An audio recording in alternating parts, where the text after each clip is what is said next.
Hello, everyone, and welcome back to the latest broadcast commentary of the Sharjah Masters 2024. I'm your host, International Master Irene Sukandar, and it is always a pleasure to be here. Today, we're going to see the games for round 6, where there is one leader in the master section, that is Grandmaster Irene Sukandar from India, who successfully defeated Salim Saleh yesterday in such a beautiful game. And as you could see from our video feed, there's one leader, there's Irene, and followed by 4 other grandmasters, just trailing behind with 4 points out of 5. Tabatabai, Hans Niemann, Daneshvar Bardia, and Shamshanklan. And without further ado, the games have been started, so let's take a look the first board. This is our leaderboard between Shamshanklan versus Irene Sukandar. Alright, so what we have here today is apparently some sort of London. So let's take a look from the start. Shamshanklan is white and Irene is black, and Sam decided to play d4 first move. This is one of his main repertoire, of course. d4, d5, knight f3, bishop f5. I was thinking it was some sort of London, but it's like the reverse London because black initiated the bishop f5 early. And here Sam decided to play bishop f4. So it's a way it looks like there is this bishop f5 variation in London where if we pull it back a little bit, so d4, d5, bishop f4, and there is actually this bishop f5 idea. So I think white was just trying to transpose this type of structure or variation via the other order of moves. So the game went with knight f3 first, bishop f5, bishop f4, and then e6, knight bd2, bishop d6, and bishop takes d6. And here it's a very interesting choices because both captures, they are possible. If you want to capture with the pawn, it is a totally acceptable decision because after this, the square of e5 is no longer available for the knight. And if you take it with the queen, it's also another feasible option because, well, the queen is moving out, and then maybe you are undermining the square with the knight bd7 ideal letter, and one of the pawn will be pushed. So it's just up to the opponent's choice here. It's up to Irene's taste on how he's gonna take the d6 back, and he's thinking we will get our live cam soon. It's just there's some technical maintenance with the cameras, but as soon as we can get them on the air, I will show them on our broadcast. So for now, just please stick with me because it will be just me and the analysis board for now. So Irene is still thinking on how to capture the bishop d6 back. Meanwhile, let's move on to the second board. It's gonna be between Daneshvar Bardia versus Hans Niemann. And in this position, okay, we see the old Semislav Chigorin. We can take a look from the start. d4, knight f6, c4, e6, knight f3, d5, knight c3, and c6. So here Daneshvar chose the e3 variation, knight bd7, queen c2, and bishop d6. And here after bishop d3, it's a very thematic response to take on c4 after that bishop has been moved. And now bishop takes on c4, b5, and bishop d3. So black's idea is black just want to play a6 followed by c5 and trying to attack that way. So now so now Hans is still thinking this is a very acceptable setup for both sides, and they are still on the opening stage, so there are still many choices in this position. If you want to go for c5 immediately, then I think you can go a6 in this position, but I think delaying it with castle is not a bad idea as well, because sooner or later you're gonna play castle, but we're gonna see what Hans is going to decide. Meanwhile, we can continue with another board. It's the third board, Salim Saleh versus Tabatabai. And yesterday, Tabatabai finally won a not slightly actually, okay, it started out with a slightly better position, but then he's nursing this advantage into becoming a thicker advantage, and he converted it very nicely into win in the end game against Abhimanyu Puranik from India. It was such a close battle, but in the end, Tabatabai has proven to be a better player. And in this position, we have some sort of like another d4 opening, and Salim played his Catalan, and bishop b4, bishop d2, bishop e7. This has been played as well yesterday against Hans Niemann versus Sarana Alexei. And let's take a look if they are playing a same opening or approach. And with the c6, rook d1, it's already kind of like a bit different now.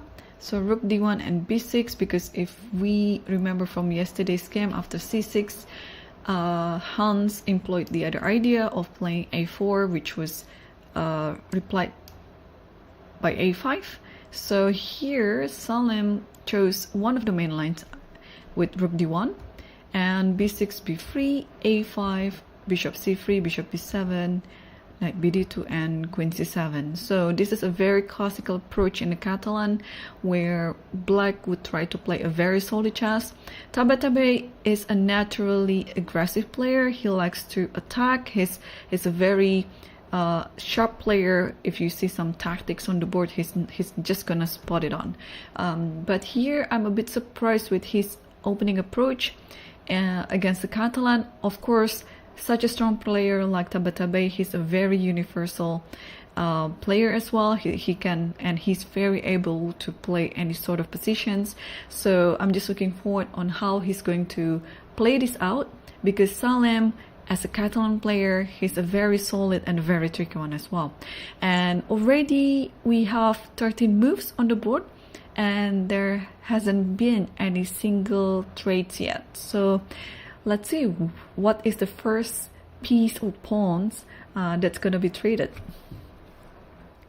And we can also go back and check actually the fourth board. It's between Daniel Yuva, who made a quick draw yesterday against Fedosiev, and he is now playing against our first seeded Arjun Erigaisi.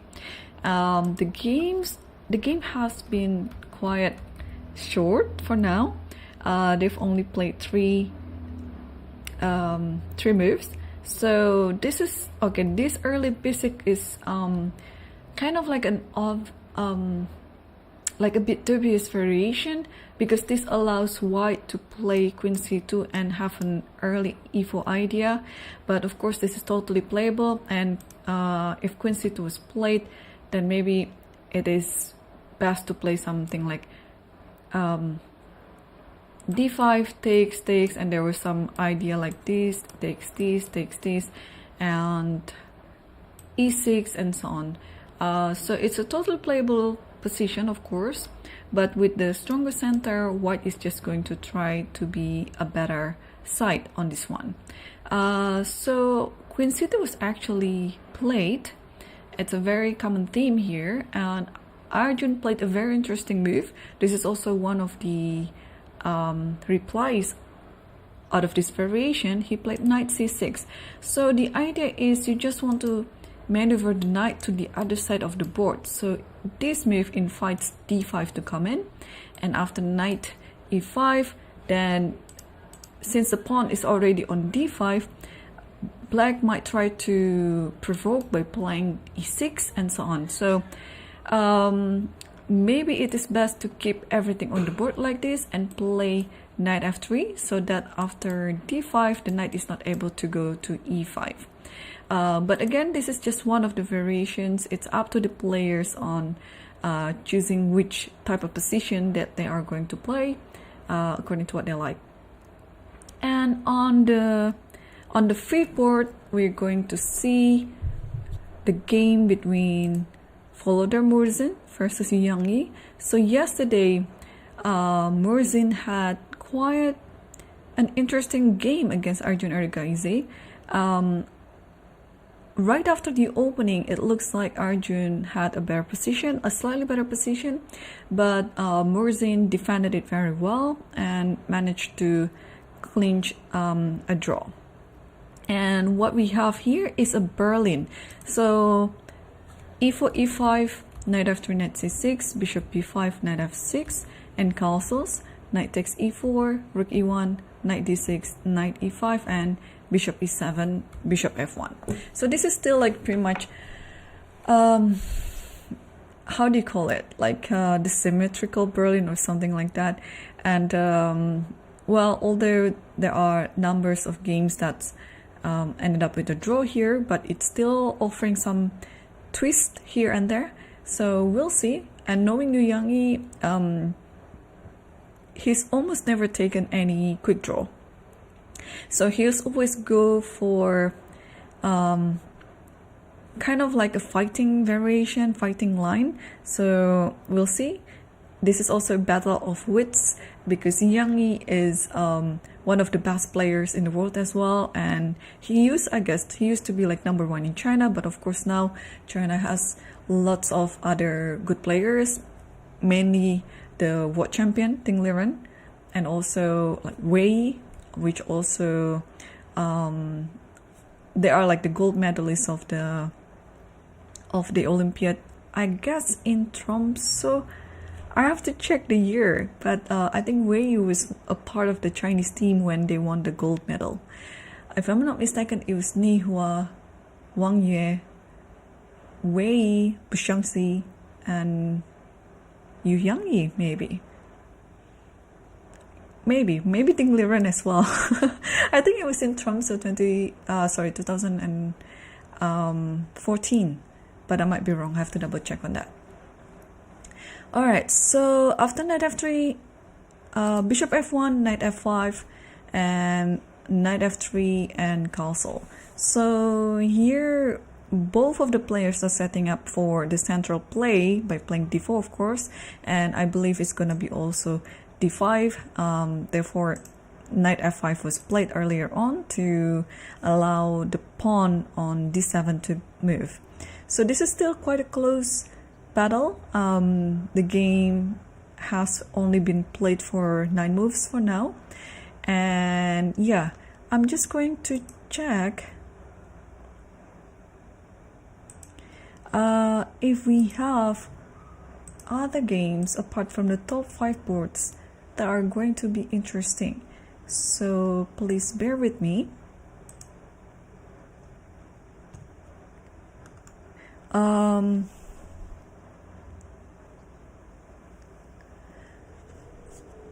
Yeah, well, in the first page of the latest broadcast here, there are like 12 different diagrams. I think you are seeing the same page as I am.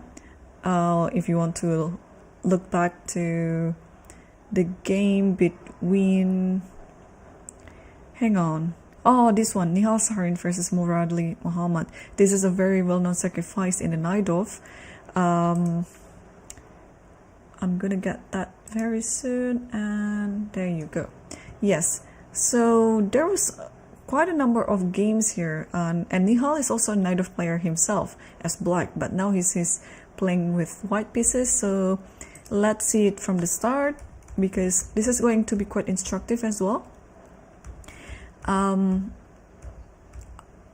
This variation with f3, h5. If you remember, this was also was played in the game between Puranik versus Parham Maksudlu in this tournament, and then knight d5 takes, but instead of taking it with the bishop, that game went with knight takes d5, and then Parham was kind of like saving this bishop to g6 later on. So it's just a little bit different variation, but it started out as h5 on the 8 move too. Alright, so since this is a completely different variation, the strategy that's going to be used is also going to be different. So queen d2, g6, and castles, and knight b6, and now you might think that, oh, this pawn on d5 is under attack. So there are a few variations that you can play in this one with some idea with queen a5. I'm not going to suggest c4 because it's just going to be open up the king, but also one of the trendiest line in this position is just to let black take the pawn on d5, and king b1 is played, and knight f takes d5, and bishop g5, bishop e7 takes. If I'm not mistaken, there was like a really one instructive game between Dominguez versus MVL in this position, but it was not king b1. I believe it was bishop g5. I have to check about it because it's been played like long time ago. Let me pull out my master lichess database and see if the game is indeed there. Oh, it was okay. In 2020 it was Dominguez versus Krischuk, but there was one that Dominguez won against. Yeah, if you actually pull your master lichess database on this position, you will see that there are so many Dominguez's games. Like, he literally employed this whenever he can.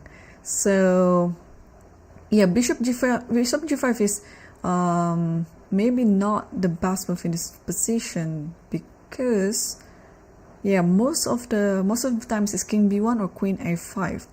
But somehow I remember bishop g5, or maybe it was played later on after taking on d5.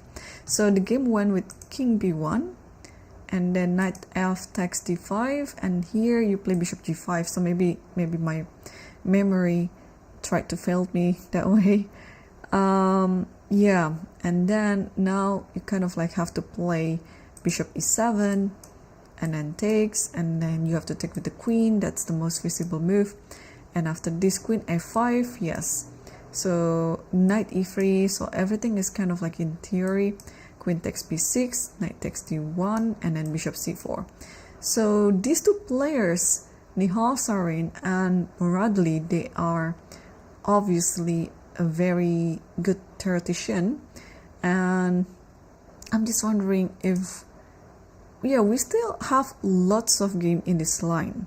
So here, 100% of the games, 65 games on this line, black will play rook c8.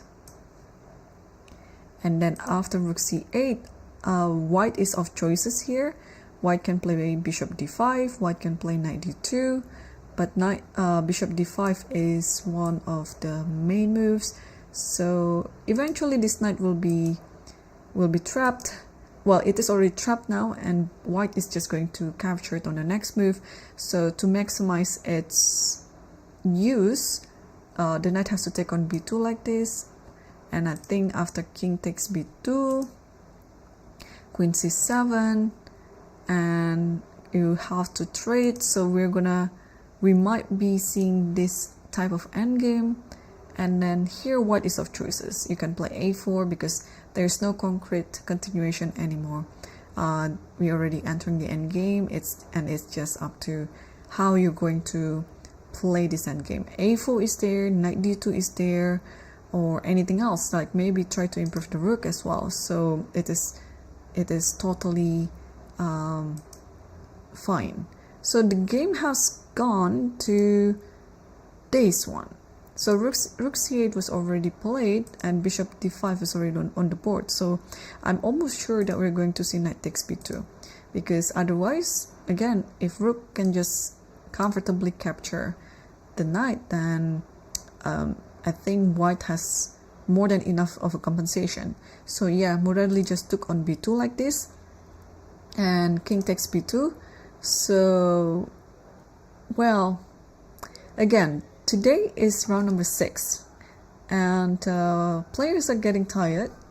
So I'm not gonna be surprised if somehow this game ended with a draw. Although these two players are very known to be fighters.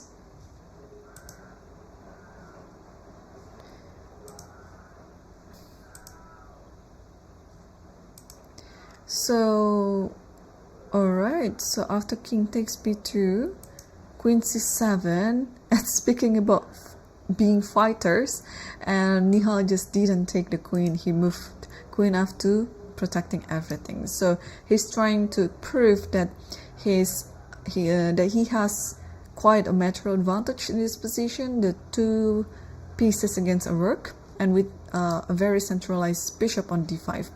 So I was a bit worried of this queen c3, but apparently there's nothing much to worry about because everything is under control. Like if queen c3 happens, you just move back to b1, and you'll see how this will play out. First of all, this idea is always there. I'm a pawn grabber, so if there's any free pawn along the way, I would really consider taking it. But if the king goes to castle short side like this, apart from taking on b7, I might actually try to consider a move like g4, because having the bishop over here, it's such an advantage because it's already eyeing toward the king, and I just like to open up the king side as much as I can. And especially with the rook over here, so I'm trying to make use of the fact that the rook hasn't been moved yet, and the king is already also on the king side, so maybe it's time for white to attack. So after queen f2, Muradli didn't play queen c3 with check because I think it's just going to help white to consolidate the position. Instead, he started the attack by playing a5, and now we can expect a4 is on the radar. So maybe the best way to stop it is just to play a4 itself. But again, in this position, it's going to be very, very unclear if black played b5, because then if you take this pawn, then a4, and you have to be ready where this knight moves, because then there is queen c3 and a3 with the idea of giving a mate on b2. So this is a very double-edged position. But I guess, judging from how the players play their moves really fast, it's something that they already know that I don't. So I'm not too worried that any blunders might happen, because I think that it is still within their preparation. It's a very nice move c4. Maybe also it will be paired with a4 if black allows white to do it, because again, if you play a4 beforehand without c4, this b5 might come. But if c4 now, b5 is not really like a threat, because there's only this check and then king b1, and then you always have rook c1 at some point. Or might this be the repetition that's gonna happen? Oh my gosh, I just realized something. So if b5 takes, check here, and then just keep checking like this. Oh no, sorry, my bad, the bishop is hanging, so it's not gonna, it's not gonna happen. So if c4 happens, then the check should be around this, and then this. Yeah, I think is it? And check, let's say here. So if queen c3 king a3, then it's just a draw. But if a4, no, what to do? Or maybe there should be some other move apart from taking on.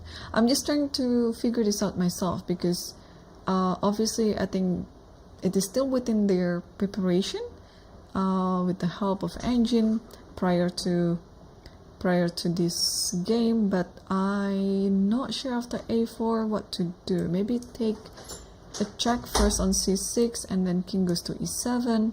No, if king goes to e7, then there is this one. Alright, I'm trying to understand again what is currently happening now. There's also queen a7 right away, but then it's just castles, right?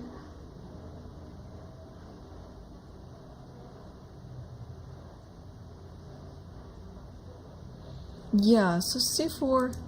Alright, c4, and what happened after b5?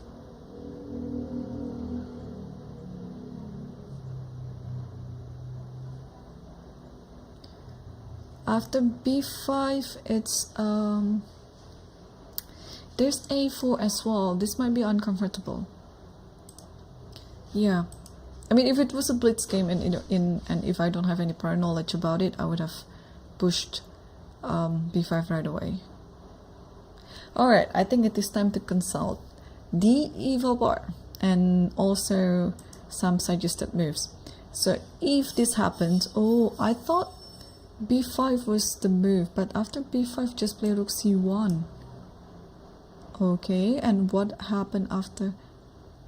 If a4, I think it's just in time to take on b5 first, and white just wins. Okay, so rook c1 is the move, and this actually now better for white. Queen d7, and now queen b6. Gotcha. All right.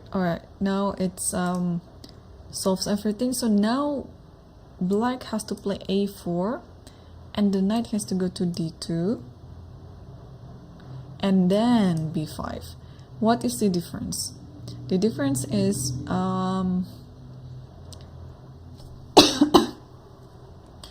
if rook c1 here, at least the pawn has moved to b4 maybe, or what? Just castle. Okay. But again, knight e4, I think the game is still quite unclear. When the knight is transposed to the other side, to f6 or g5, yeah, it looks like white is pushing. So, but it's a very interesting opening battle between these two. So I'm going to keep an eye on this game, of course. And let's circle back to our top boards. Our leader game between Sam Shanklin versus Aravin. So after bishop takes d6, Aravin decided to take the bishop back with the queen c4 and then knight f6, queen b3 and b6, and now rook c1 is on the board. So as usually in this type of position, white will stand a little bit better, and black has to keep working hard to equalize the position. And especially now rook c1 is already on the board, it is attacking c5. So white is delaying its development on the king side by not playing e3 and then bishop e2 and castle, but instead white is trying to attack first on the queen side, and c5 is kind of like on the menu for the next move. So how do we deal about it? First of all, maybe there's a move like knight b7, taking into account that the queen is already moved to d6, so now it's kind of like an helping move now, and you just one move away from connecting your rooks, which might be very important, because let's say after c5 takes and then there is queen here, I mean at the very least you have this, but of course the queen on b7 is just like a one move threat which can easily get anticipated. But here, instead of knight b7, Aravin played castle, which I think is also a totally fine move, because you always have knight b7 up on your sleeve whenever you want to connect the rooks. Or maybe this type of structure, sometimes you also want to play knight c6 followed by knight a5. So it would be depending on what type of position that you'd like to play, because both of these ideas are totally feasible with different strategy, of course. One, on the a5, you just want to play on the flank. If you play with knight bd7, then you might want to try to push some c5 or e5 at some point. Also, since the dark square bishop is already off of the board, I think the queen on d6 just stands very comfortably. So we are still waiting for Sam to make his move after castle. Well, if you don't want to commit to anything, I think a move like e3 should be just played. But I don't know what to think about after b6. Sorry, c5. If c5 happens, do you take it or not? Because it's really... No, I think I would just take it. Because if you take it with this one, then I would just move my queen somewhere. Let's say I move it to e7. Also the preparation to play e5. So I'll have a better center because of these pawns. And again, the knight is it has some choices. It can go to c6, it can go to d7, but maybe d7 is a safer choice. And you can connect the rook to b8 later and trying to attack b2. So it can be off many ways there. So maybe if Sam didn't want to commit to anything, then just play a normal developing move with e3, followed by bishop e2 or bishop d3 and castle. And oh, I was about to say that Yang wouldn't take short draws, but on the fifth board we have already a result of these two players, and they agreed for draw. Again, this is round 6 and everyone is getting tired. It's already like almost, well, they're already on the second half of the tournament, so also a draw in this type of round is also a good strategy to conserve your energy. Alright, so the game went with, okay, d5, it was kind of obvious, and then c3, bishop d6, and then knight bd2, rook e8 takes, and then bishop d3. You might have noticed that this position looks like it's coming from the French exchange defense, which is very similar, or the Petrov, the delayed d3 and then d4, which also can be transposed to French exchange. A little dull, yes, and most of the games, of course, end with a draw. But here, okay, knight ce7, usually the one who offered the draw is the one who just moved the last one. So I assume that Yang offered a draw in this position, which was accepted by his opponent. And they are, I guess, moving on to, how many points? They are moving on to the 4 points out of 5, or out of 6, 4 out of 6. Yes, so 4 out of 6 for both Volodymyr Murzin and Yu Yangyi. Okay, let's continue and circle back to our top boards. Board 2 between Daneshvar Bardia versus Hans Niemann. So before yesterday's game, before the draw, I think Hans is kind of like crossing back to 2700. I might be mistaken because maybe it's just like 0 point something difference to 2700, or maybe he's already had this 0 point something from the previous month and you just have to add it on the next month. But with yesterday's draw, I think he comes back to the 2600 club, but he's very close. He's already almost there, and he already passed 2700 before, so I think it's a matter of time until he recross it again. Okay, so what do we have here? So the last move that we saw in this position was b5 and bishop d3. So here bishop b7 was played, castles, and e4. And you have to stop this e5 move because it's just a fork by playing it e5 itself. And h3, rook e8 takes, and then bishop e3, bishop d4, and rook a e1. So looking at this type of position, it will be quite a long strategical battle for black to solve all the problems. Mainly in the long run, it would be this pawn on c6. If you can have a dream position by pushing a6, c5, and c4, then black would stand better, because also this bishop, if it's opened, if the diagonal of that bishop is open, then it stands as a very good bishop. So rook a e1 is already on the board. So now let's figure out the move. Like, I obviously want to take this, but you have to be ready after taking this not to really be fixated on the queen side, because e5 is coming up soon with this idea to h7. So you have to kind of stopping it. But what is the best way of stopping it? It could be like something. No, queen here doesn't stop anything. So just h6 maybe, and then even if e5 happens, you can just move the knight, maybe knight d5, and black should be fine. What else can we have in this position? Maybe we don't need to take it or like this, but we can just play something else. Yeah, I'd really like to push the c5, but the b5 pawn is kind of hanging, so we have to be a bit patient about that and play a6 maybe.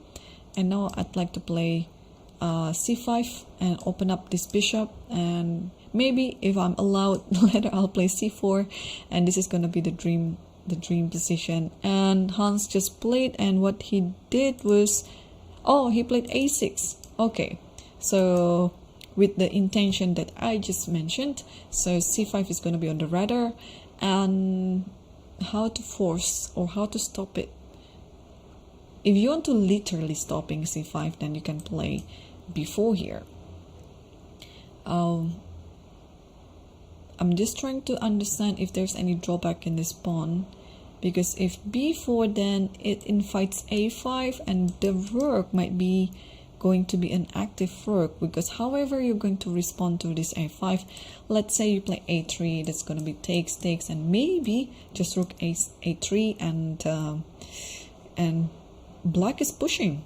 So gotta be careful on how to deal with this move. c5 is there, but obviously b4 is a move, but you have to be ready with a5. But what else can be done here?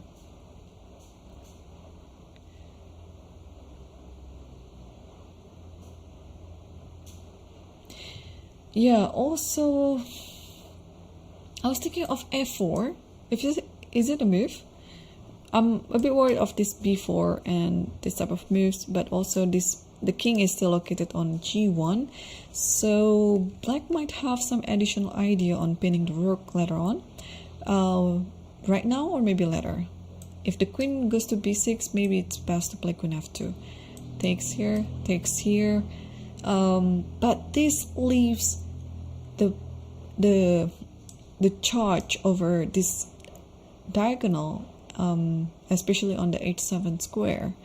So I don't know how I feel about this, because after c5, let's say, even if you play e5, it looks like knight just go to d5, and then let's say takes, and black should be fine in this position. So a6 is still the last move on the board, and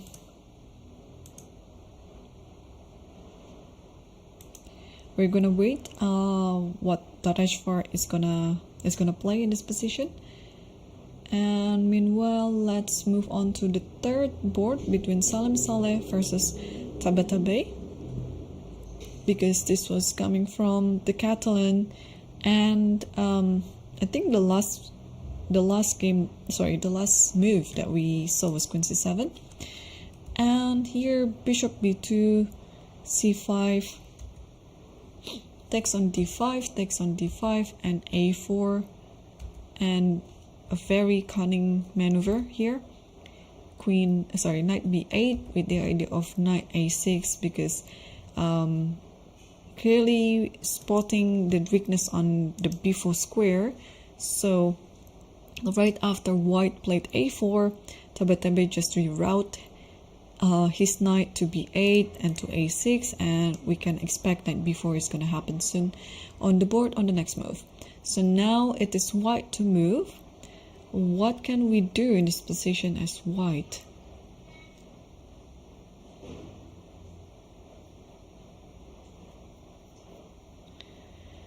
Yeah, I don't think you can stop knight b4 anyway, so we have to assume to... Okay, rook ac1 was already on the board, yeah? So after knight a6, maybe knight b4 will happen, so maybe it's time for us to just step away with the queen like this. That after knight here, that we can try to think what to do.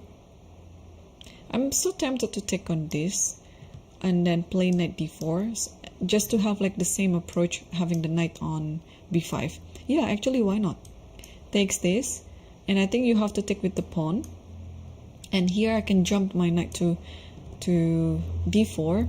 Additionally, not only b5, but I mean, I can consider f5 as well, although b5 looks more appetizing because it's just an outpost, and yeah, you'd like to get your piece in the outpost. And then also this is kind of like the thematic response as well. When you're playing against this type of structure, you just want to leave these two pawns hanging on the center. So this is actually a double-edged principle, because I've seen many games where white win this one, but also I've seen many games where black wins this one. It's almost like the idea of IQP. If you ask me, if is IQP good, isolate queen pawn, to play with IQP, or is it better to play with IQP or to play against IQP? The answer is none. Like they are equally good. It's just depending on how you play them and how your understanding is on that type of position. So this one is, of course, it's pretty good for both sides. So it's just depending on how you played it out. So knight here, followed by knight b5, and then okay, need to reroute this knight as well. Maybe okay, e3 first to stop everything on d4 maybe. So yeah, or stepping away with the queen elsewhere. But I don't see a better option than queen b1 unless you really want to attack. And you take on this one first, and after taking this, then maybe play queen here. And after knight goes here, then attack like this. Just exchanging stuff. Because if things going like this, then you can go to g5 and you're actually on the right side here. Literally speaking, it is the right side of the board to attack the king. So yeah, we'll see which strategy that white is going to use. Let's move on to the fourth board between Daniel Yufa versus Arjun Erigaisi. And after the move knight c6, yeah, Daniel played knight f3 in preparation of d5. But before d5 could happen, Arjun played another interesting idea of knight b4, queen b1, and takes on f3, gf3, and g6. So he was willingly gave up one of his bishops like this. And let's see how the game played out. f4, bishop g7, bishop g2, rook b8. Not to miss that the bishop is attacking the rook on a8. And after a3, knight c6. And now queen d3 back, because you have to kind of protect the pawn on d4. And now this is black to move. All right. Let's figure out what to do. My first instinct would be castling. And what else can we do in this position? And usually in this type of structure, when the pawn is already moved to f4, we can expect some move like knight h5 happening at some point. And maybe this is actually a concrete answer to this position, because after knight h5 you have to protect this one, maybe by playing e3. But no, Arjun just played castle first, trying to finish his development. And now after castling, he can try to kind of start, of course, the middle game, and maybe pushing one of these pawns. And then I really want to play a e6 followed by d5. I don't know if that is feasible, but yeah, why not? So let's figure out what to do after here. I think Arjun has made a lot of like provocation moves for his opponent to keep moving the pawns, because after d5, the knight can only go to a5, and let's say b4, and the knight can only move back to b7, and white is already committed to pushing all these pawns. And after all these pawns have been pushed, and maybe it's later than the time for black to try to disrupt it by playing e6 and or a5 here. This is also quite thematic and something like that. But it's still going to be a long battle. Castle just been played.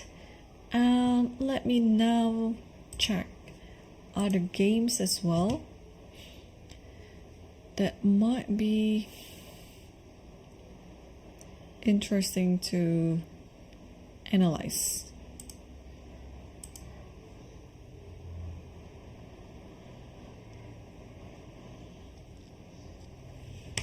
Okay,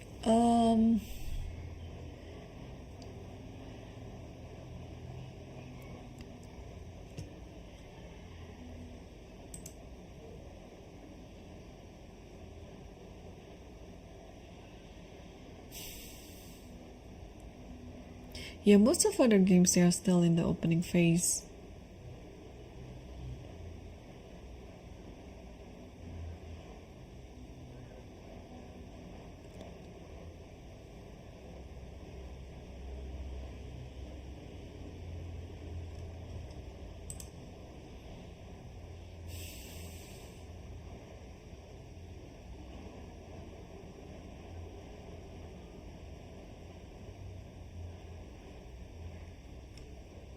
Yeah, maybe we can go back to Nihal's game just to update ourselves on what happened on that game.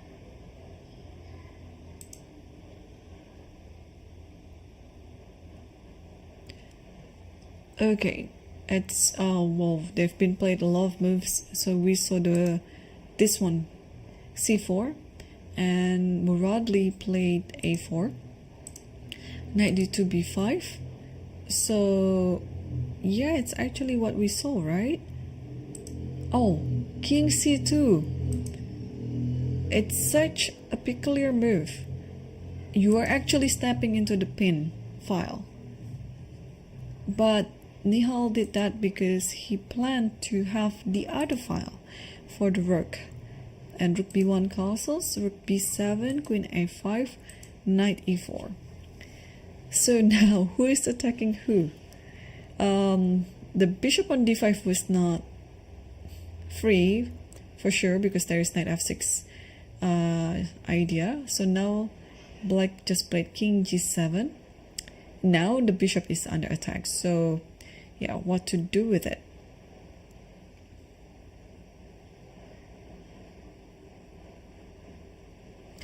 I don't know how to feel about taking twice on f7, because I just like to play this type of moves, because I think you are not forced to take it back, and maybe in this position black will use it as a chance to attack the king.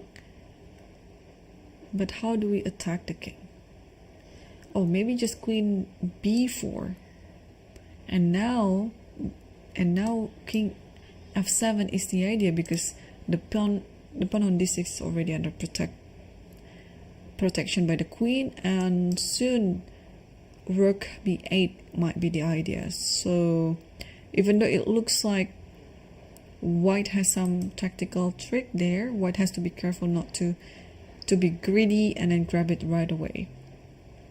We also have another draw on board 13 between two young players, Maurizi versus Mendonca. Let's take a look what happened and how they played in this position. Oh, by the way, Leon Luke was my last opponent in Abu Dhabi Masters, where I gained my second GM norm.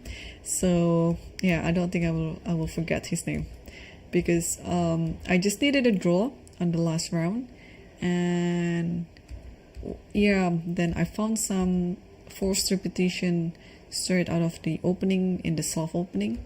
So yeah, those allowed me to have this second GM norm. Alright, so they repeated this position like this. Okay, so that means both Maurizi and Mendonca, they'll be on 3.5 points.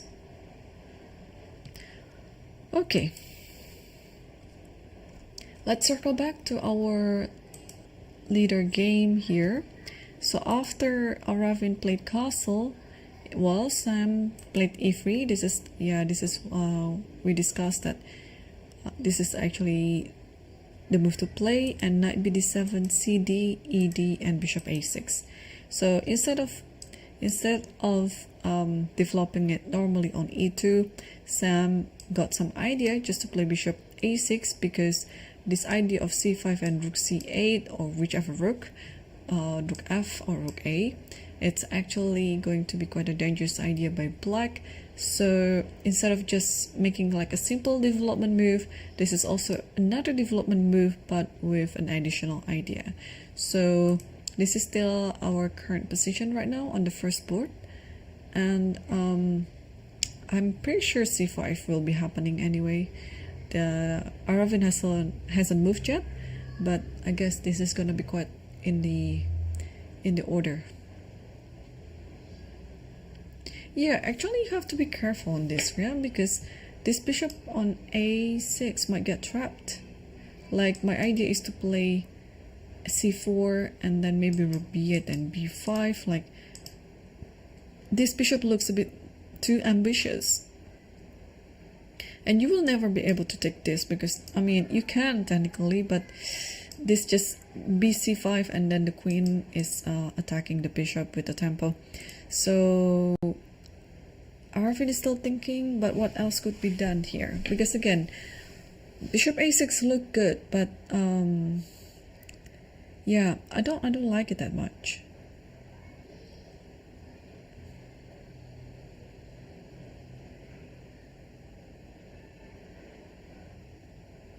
There is also this idea. I don't know whether it's gonna work. No, c5 should be it. c5, yeah, c5 should be the move. Or also, what black can do here is rook a b8. It might be quite tricky now, because the idea is to play b5 and then just simply trap this bishop. You can always play c5 at any point, but maybe inserting rook a b8, it's not a bad idea. Because now, how do you do it with this move? b5 is coming, and only after like a4, maybe it's trying to stop b5, and now you can play c5. Well, at least now you have like a very good inclusion with this rook a b8, but this inclusion that white just did is not as good. So what else can be done here? Rook a b8, c5.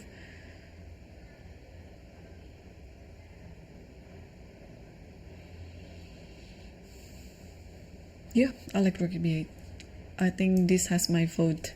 So we still don't have the live cam yet, but as soon as we get it, I will show it for sure. So yeah, there's a 15-minute broadcast delay.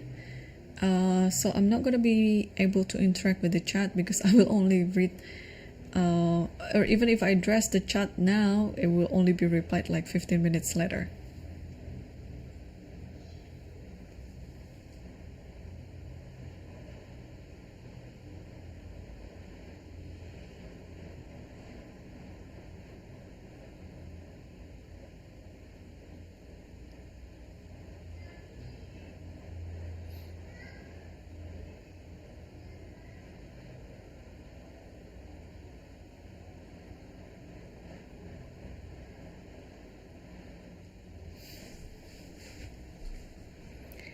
Alright, let's move on to the second. Oh, Arvin is still thinking. Let's move on to the second board. So what happened after bishop d4? Daneshvar played rook ae1 and a6, and he took on d4, queen takes d4 and knight e2. So the queen moved to b6 in order to stop f4 from playing, and here knight g3. I can tell that black is totally fine in this position. I'm trying to understand if white could actually push something that make him maintain the advantage, but I don't see any weaknesses in black's position. Yeah, soon after this maybe rook a8 is coming, and I think I would actually prefer to play as black here, although this type of move always, you have to keep it in mind because it's attacking h7. So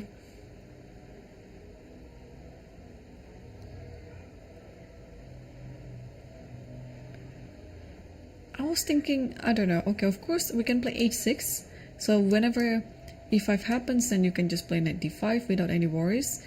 But I was trying to force something. I don't know if it's going to work, but I'm just gonna try it first. Like if I play c5 here and then e5 happens, and maybe I will just include queen c6 first because I want to give a checkmate in one. and it would be depending on how you stop it. If you play knight here, of course I can just take on e5, so you don't want to do that. But if you want to play f3, then I have these all ideas with c4.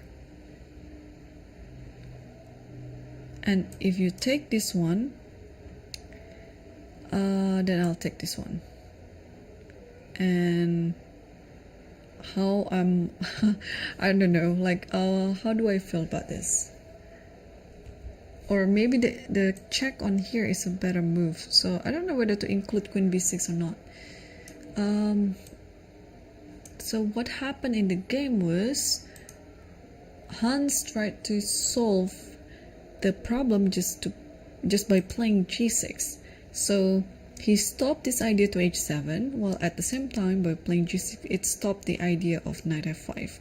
So in a way I think it's a very good move, and after he's playing this, then he can come back to his idea, maybe with rook 8 d8, c5, c4, and so on.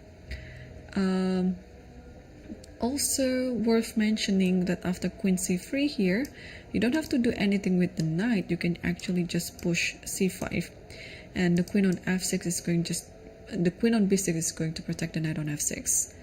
So g6 is still our last move on the board. Let's move again to board number 3, Salim versus Tabatabai, and Salim did kind of pretty much what I suggested, maybe without the inclusion of queen b1, but I believe after knight b4 in this position, the queen can just go to b1. So this is a very thematic idea to play in this position. You just want to exploit the fact that b5 square and b4 square, they are very good squares to do the outpost with the knight. So we saw the position after knight a6, and I was thinking maybe queen b1 with the idea after knight b1 takes and knight d4, and then you just put the knight on b5, copying the idea of what black just did as well. But here Salim decided to play it right away. So after knight a6, he just took on c5, and Tabatabai took it back with the pawn and played knight d4, ready to put the knight on b5. So now if we are going to play this position with knight b4, so I guess queen has to go here. And now what should black do?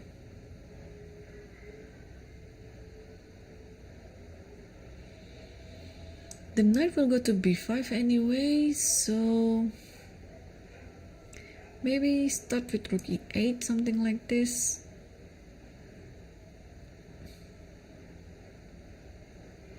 And after knight here, then you go queen b6. I mean, the position should be fine for both sides. I don't know if Tabatabai is currently considering this one. I don't think so, because then, yeah, this position looks horrible. I mean, just after this, white will just win on the spot. So this is not going to happen. And knight b4 is on the board. Now I think we're going to see queen b1 coming up soon.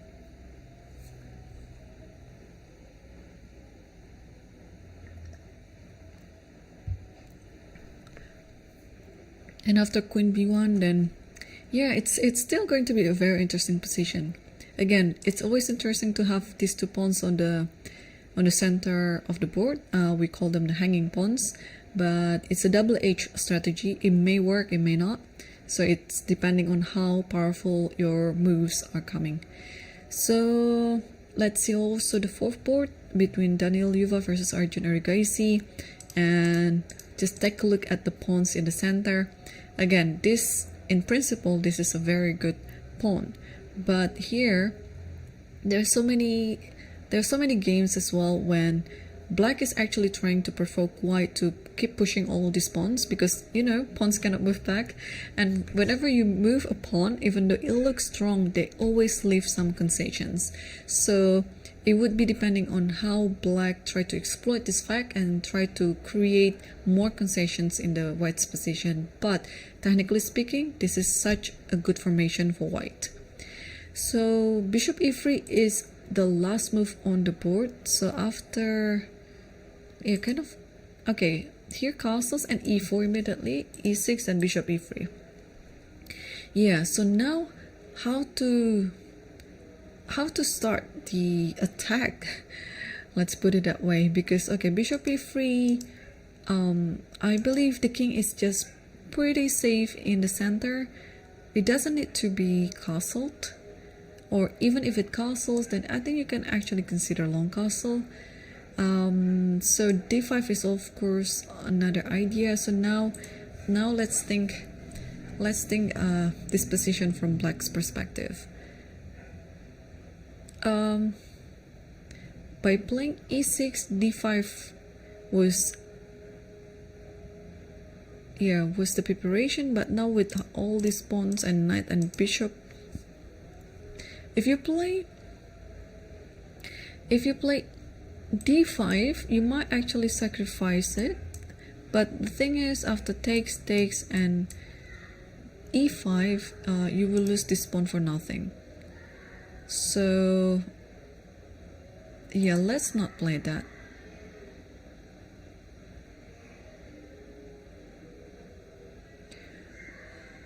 But apart from d5, what else to be done here?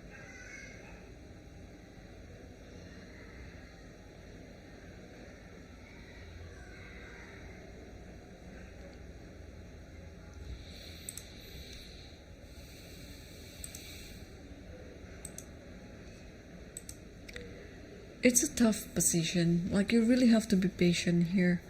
Another idea is to play a6 and b5. Try to open up on the flank like that. But here, okay, knight h5. Knight h5 has finally happened. So yeah, of course this is a very thematic idea. Usually after knight h5, queen h4 is gonna come. It will be attacking the pawn on f4, but also just using the space for the center for the other rook so that some of the pawns can be pushed. Yeah, this is very close. This position is very close, and I have no prediction yet on how this game is going to be. Alright, so I'd like to be back to the game between Nihal Sarin versus Muradli, because apparently Nihal took on f7 with the bishop instead of with the rook. So bishop takes f7. This okay, now I think I understand. Okay, bishop takes f7, so that there is nothing about queen b4, rook b8 trying to use this b file for the attack. So it's a very tricky line here. I'm wondering if king g7 is a forcing move to play. Maybe if the king steps away to any, okay, maybe only here if you want to avoid king g7, because king h7 would also still, but it doesn't really make any difference. In fact, after king h8, maybe it will only invite queen to come here, and then it's gonna be quite dangerous. So king g7 was played, and Nihal took on f7 like this. It looked like white is better. What can be done here? So let's see this one, because I haven't checked this one. Takes, and I don't know where the king goes, so let's move it backward so that there is no more check on the 7 rank. Let's move it here, and then after knight takes, I just want to grab this knight by playing queen c7, knight b6. Oh, what about queen d8 with this additional idea of queen d3, and after this just a check. I have a feeling that this game is gonna be drawn anyway, through some concrete line.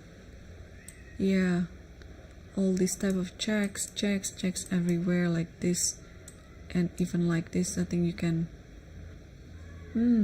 what you can do here. Oh, no, no, no. Not checking that way. Maybe I check it this way? But if I check it this way, then the king goes here. Okay, gotta be careful on this one. Check and here.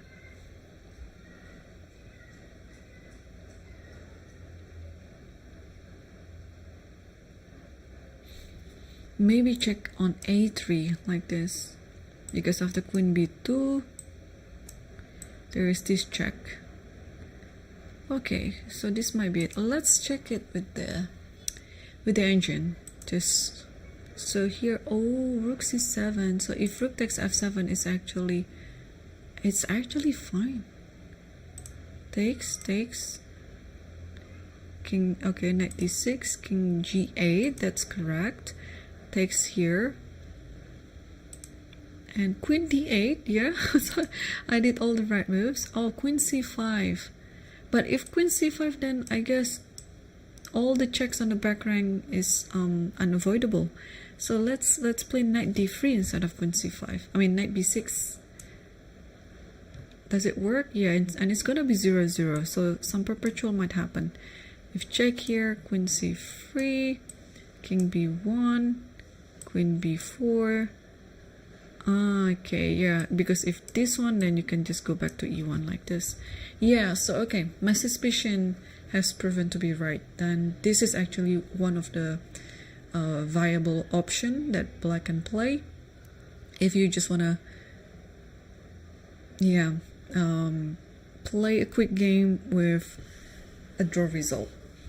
Okay, so apart from playing knight b6, queen c5 is also the move that was recommended, but again, it is an easier way for black to give all these checks on the back rank, because the queen is already like away from the back rank. King b2, even there's a3, gotta be careful not to be checkmated, and you have to take this one actually, and here just queen d2 and all these checks with like here. Ooh, c3 still should be fine, but can I give a check actually? No, I cannot give a check, because after queen c1 here and then queen c2, white is winning. So you have to give another pawn then after a3, queen a3, queen d2, king b1 and c3. Not giving another pawn, but just try to. And after check here, why king h7? Why not king h8? Okay. Alright, so if white wants to push for win, then white can play the queen c5 move. Okay, so that's the difference. Queen d4 is here, and after a3, it should be drawn still because the knight is kind of misplaced. But there's some work to do. So I guess both players are trying to, especially black, because black has to play precisely here not to lose on the spot, and the position itself look quite dangerous, so he has to remember all of his ideas. Alright, so rook c7 is easier. I don't know if it's easier or even more difficult response, because usually a more concrete approach is an easier way to calculate. But okay, rook c7 will invite queen h4 to join the party. But after knight, bishop takes, rook takes f7, sorry, queen d8, and rook c7 is already on the board. Are we gonna see this type of sacrifice? Queen h4, rook f7 and queen d8, because it looked like Nihal is just on the spot, you know, figuring all of these theory moves. So if this happens, you only have one move, queen d5 here, and then you have to sacrifice this, but then there is this perpetual check on the back rank. Wow, amazing, amazing. It's perpetual checks all the way. So let's move a little bit. King c1, queen f1 check. Let's say I move here. Can I escape from the... Oh, okay. Yeah, and you have to move back actually, because if you move here, then it's with a check and take on e4 as well. and you have to move back, and it's just gonna check, check, check, check. So it's very important to grab this pawn along the way first, so that you have this possibility of taking the f3 pawn with a check. Very nice, very nice. Wonder if this has been played. Nope, this hasn't been played. I mean, by anyone. So rook c7 is on the board, and Nihal is still thinking what to do in this position. And let's circle back to our top boards first before I take my first break. So what Arafin did after bishop a6 was another move, c5. Yeah, so I think we discussed these two moves, either to play rook b8 or to play c5, because both look quite thematic in this position. And Arafin chose this one, c5, queen a3, and knight e8. So this knight e8 will allow this pawn to play c4. I think pretty much c4. I don't want to say just this one, because this is just a totally positional mistake. So knight e8 was on the board, and here Sam just took on c5. So we will see another example of hanging pawns in the center again. This is a very common theme in the Queen's Gambit Declined. Again, it's useful to know the drill behind it, how to play with it, how to play against it. And d takes c5 is already on the board. Arafin is now thinking on how to take it back. I think both captures really look tempting, with the knight or with the pawn. So if with the pawn, then we're gonna see the normal center hanging pawns. Then okay, in this position you might want to reroute the knight again, maybe to c7 and then to e6, and then put the rook on the flank like this to b8, and maybe once this bishop has moved, this rook will go to c8. But alternatively, if you want to take it with the knight, and this means you're also attacking the bishop on a6, this is totally a fine position too. Let's say you castle here, and what to do? It will be an attack with a tempo with knight c7, and you have to go back to e2, and now put the knight on e6. I mean, it looks great for black. I don't see any weaknesses. I mean, now black is playing with IQP, but the rest of the pieces are, I think, placed very well. The only thing that's missing is the participation of the rooks, which might be joining soon.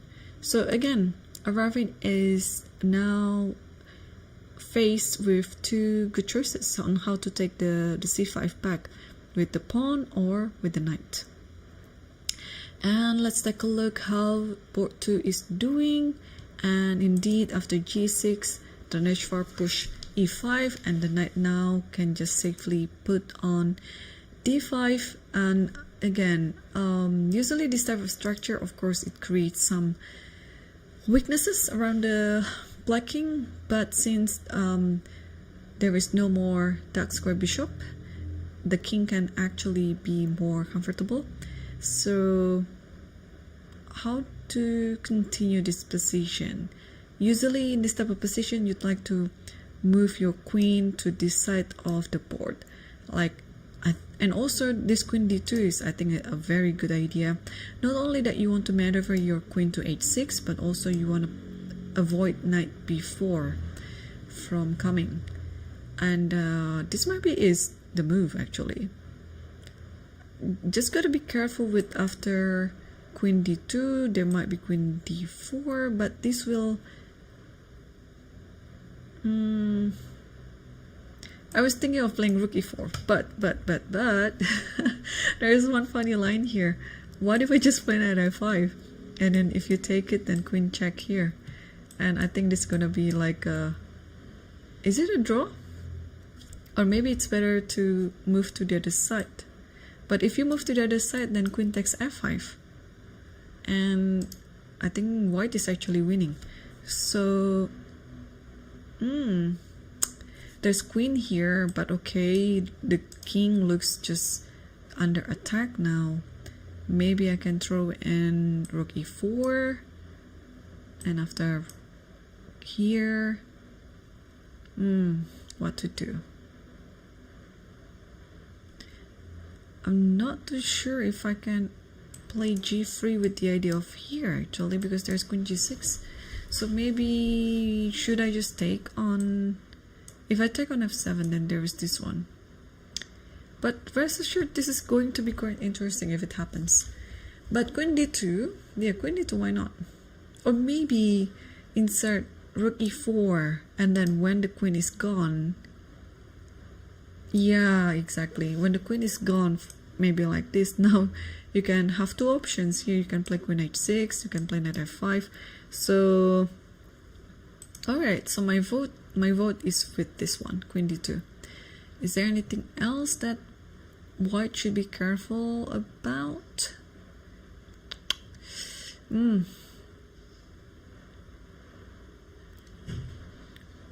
Looks like it's a very decent move. Let's check it with the engine. And after knight d5, what is the... Ooh, knight e4 immediately. That's actually is a nice idea as well. You just want to incorporate this type of moves with knight e4 to f6, queen d2, queen h6. I just want to see how big is the advantage after queen d2. It's still pretty good. Like before this position, it was 0.9. I think this is like equally good after knight e4. And after this is now just 0.7, 0.8. So, okay, at least my move is acceptable. But what is knight e4? So obviously you cannot take e5 because there is this discovery, and then you just take on the rook. What else is there? Oh, you are actively defending knight b4. So allowing knight b4 to happen, but in this position you allow this knight f6, and if the king goes to h8, now it's time to play queen d2. In a way you're kind of like attacking the knight, but then after the knight takes here, you just play queen h6 and checkmate is coming soon. So it's a very tricky move, this knight e4. And for the current position, for the current position, white hasn't moved yet, and it's already like 0.9 for white. So black is actually under trouble here. Now I'm reassessing this decision of g6 again, because it looks like, yeah, all these squares around the king is pretty weak. I mean, the absence of the dark square bishop doesn't really help, because the queen can really move to d2 and jump to h6 in like 2 tempi, and this knight can also jump to e4 and f6 very quickly as well. Yeah, so if white continue playing in this manner, then we might see an upset, because it looks like the white's position has no problem at all, and white is the one who is attacking in this one and is already having quite a significant advantage. So we are gonna keep an eye on this one, of course, and let's take a look board 3 between Salim Saleh versus Tabata Bey. And wow, so knight b4 queen b1 already happened, and after rook fe8, yeah, this is actually what I suggested before. You just want to wait where this knight go. If the knight goes here, then now you can play queen b6, because if you go knight queen b6 immediately instead of rook fe8, let's say queen b6, then the knight might go to f5 and then trying to attack the e7 bishop, and now it's a little look awkward. So now rook fe8 is already on the board, and Salem chose to play knight f5 right away, and it is now a big critical position for Tabata Bey. Will he allow the knight to capture e7? Because for this type of structure, you kind of like needed the bishop in order to protect the c5 pawn. But if you miss the bishop, like in this position, if the bishop went here, you kind of not holding the c5 anymore, only the queen is defending it.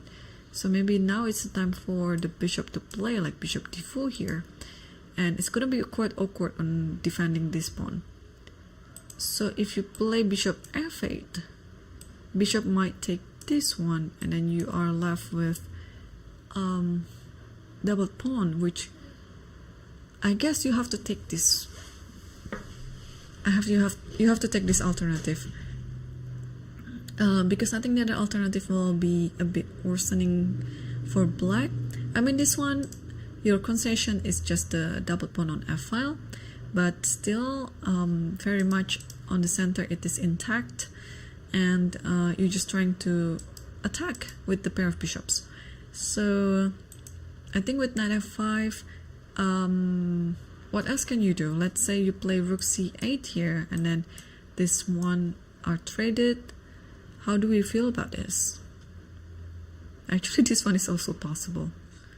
You're not making any weaknesses around the king. You give up that bishop, and you keep an eye on both of the pawns, and the knight on b4 is just a very strong knight to hold on to everything. So I think that's what black has to play. Just rook c8, bring this rook to the game, and then allowing this to happen, and after queen takes, and yeah, you're just playing the game. Although in that type of position, maybe it's worth also playing d4. So you're trying to, yeah, I know d4 will make the c4 square available for the knight, but maybe this is fine, because you're trying to simplify everything. This bishop is now about to get exchanged. Like, let's say you take this one first, and then take this one, and you cannot really, oh no, can you? It's gonna be quite dangerous. After rook takes, bishop takes. Is the compensation enough? I don't think so. So maybe it's best to just hold the fort first by playing rook c8, and then you just figure this out later.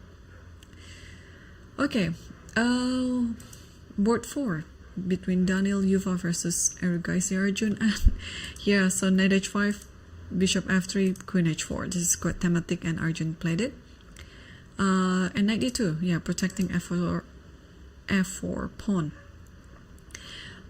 So maybe now it's time to play any sort of pawn moves.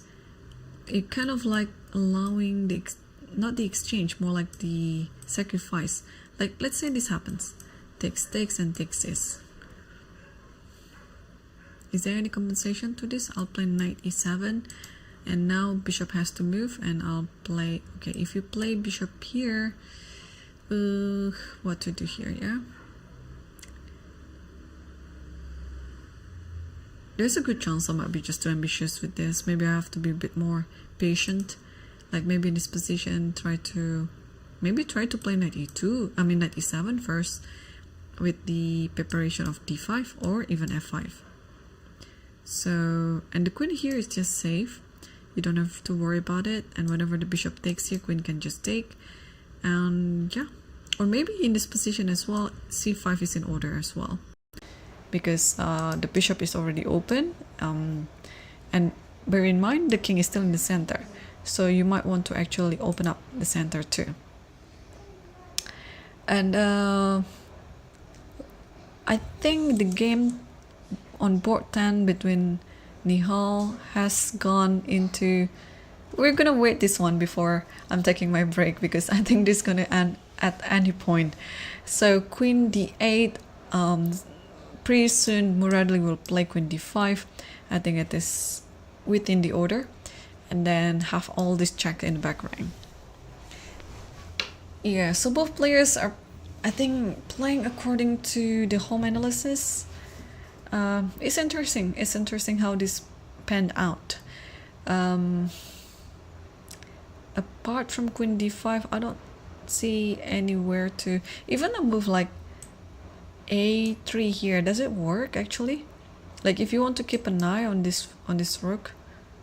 Oh, the thing is, if you play a3, maybe there's this rook b8 with this idea of checkmate on h8. So at this exact point, black has to make all these perpetual checks, otherwise it's unstoppable. This check is unstoppable. Like, if there's a check here, and it's only like one move, right? King c1, and then white wins. So you're kind of like forced to play queen d5 in this position, but of course Muradli is double checking it.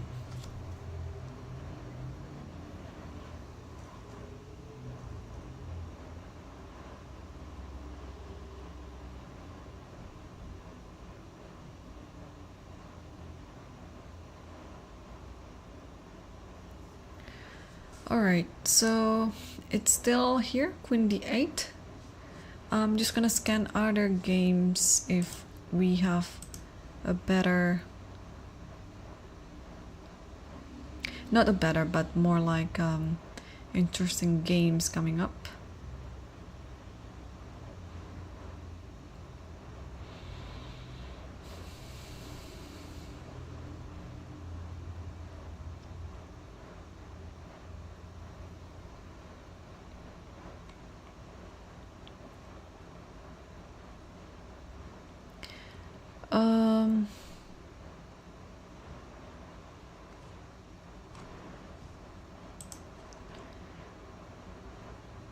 Yeah, so far we only have 2 results in, and the rest of the games are still undergoing right now.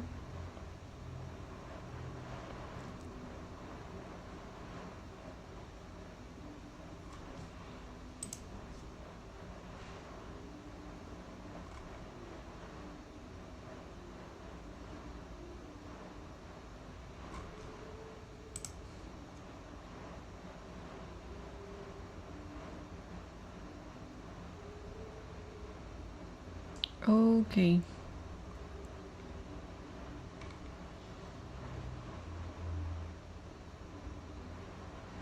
Oh, actually,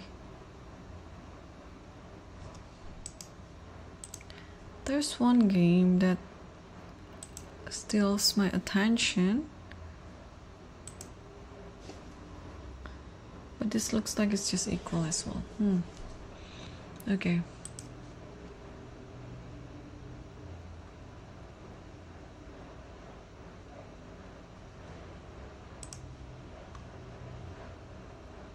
Oh, there's some moves then. Alright, queen d5 was already played, and Nihal just took on c7, and queen d3 is on the board. And we might see some perpetual checks, and I guess the players will agree for a draw. This is such a nice draw, a very fighting draw. I think it is just a battle of the preparation that both players had prior to the game, or maybe sometime before the game as well. So check here. Yeah, I was wondering if these checks happens. Oh, okay. So you have to give a check here, and if the king goes here again, you cannot take, because if you take, then there is this knight d2.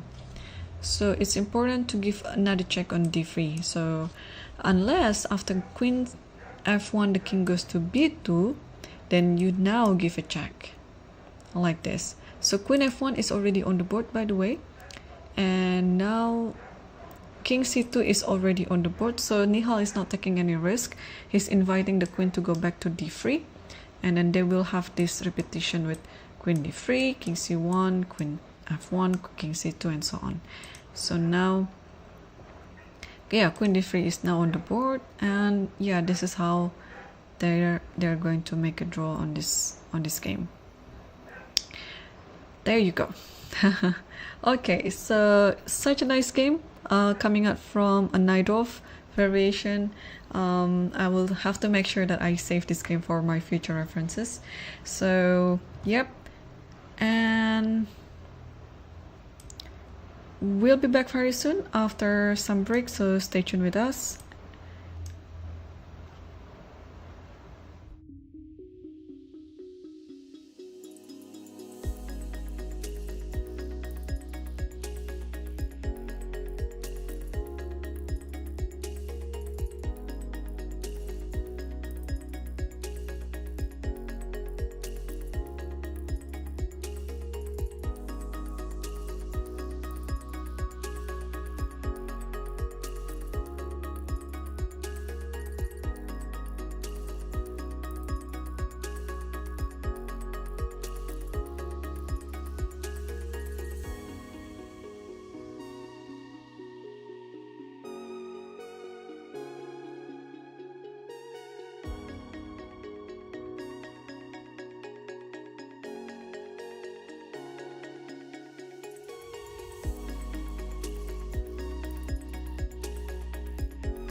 Hello, welcome back everyone, and let's move on to the games again because during my break there have been some developments and the top boards pretty much. And in this position, we saw the position after d takes c5, and here Raven was thinking on how to capture the pawn back on c5 because you can pretty much take it with the pawn on b6 or with the knight on d7. And in this position, Raven chose to take it with the b pawn, and after b takes c5, bishop b5, knight e f6, castles, and queen b6.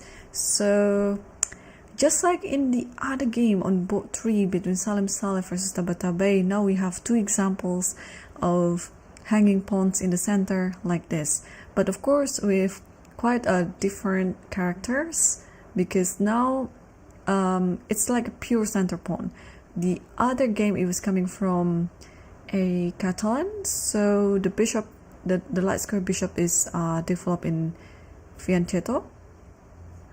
So queen b6, yeah, and how to do with this bishop because this bishop is under attack. And is it time to move to e2? Because I also don't understand the idea of bishop b5. Maybe it just want to trade like this, like takes this, and then because this one is hanging, you have to take it back with the knight.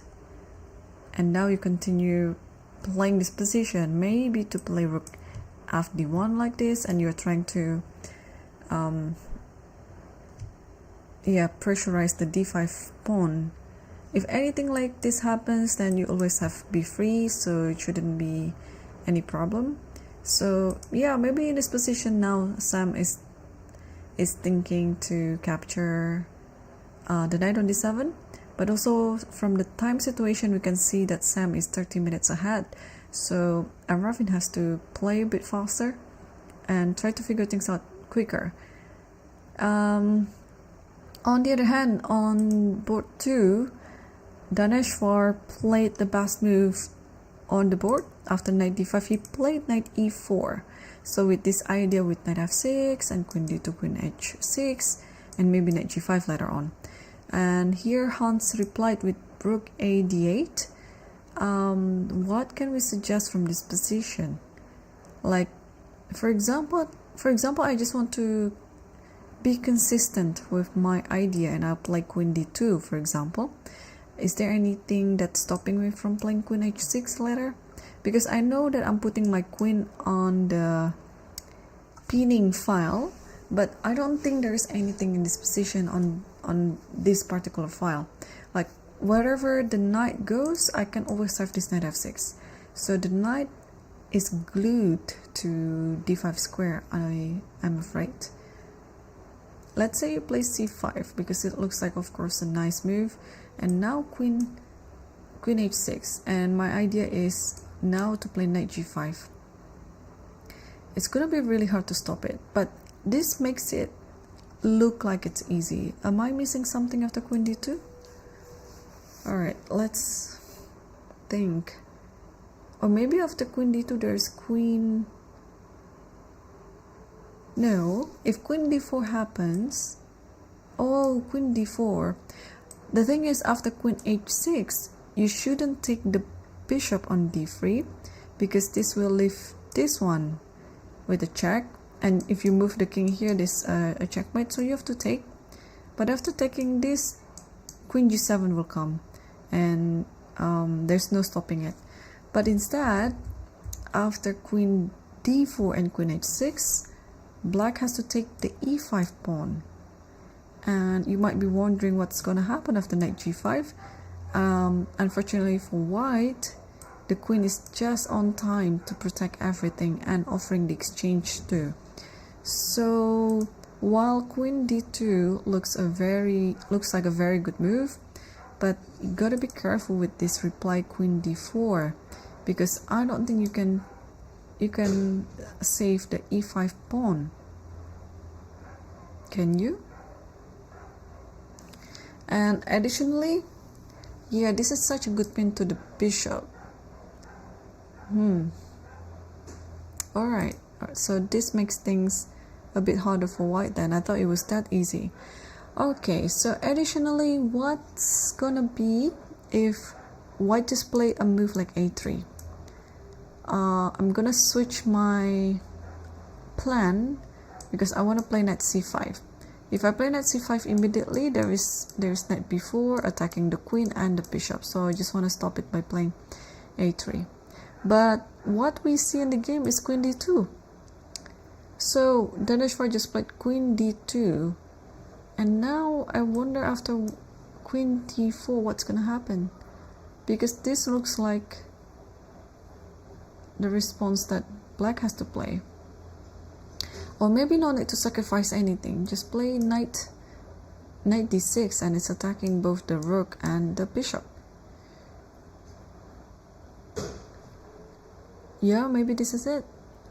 And this also gives the space for the rook to come to e4.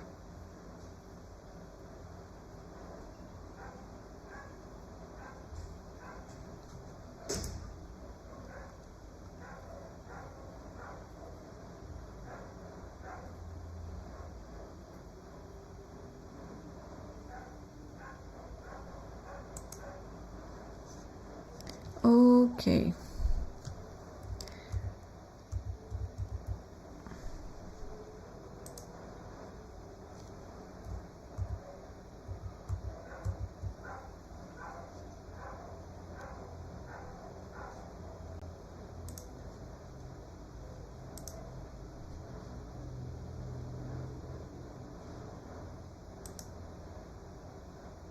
Oops. Hang on.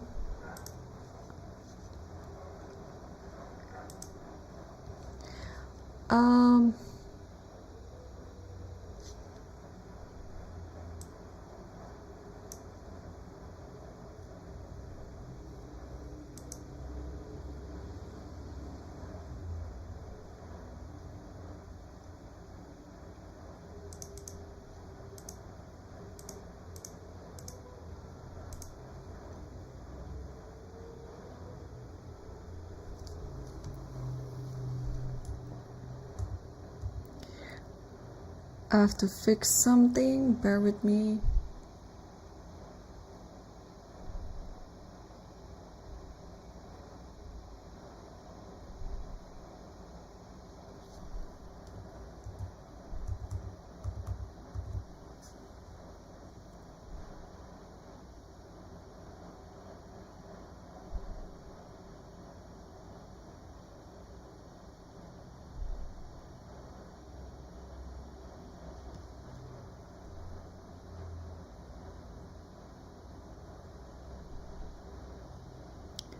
Alright, we have to go for another break while I'm fixing some things. I'll be back in a few minutes.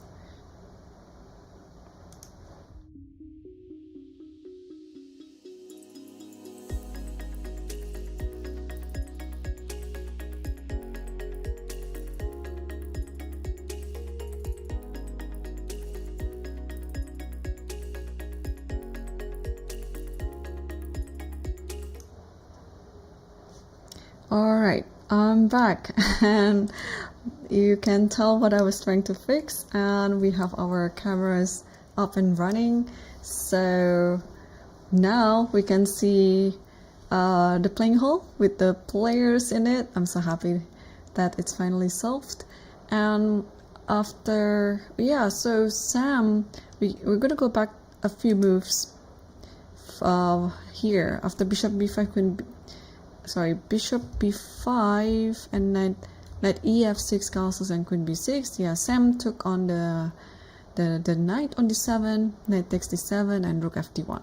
So this is pretty much easy to guess because everything is very self-explanatory. And let's also take a look at board number 2. So after queen d2, Hans is still thinking.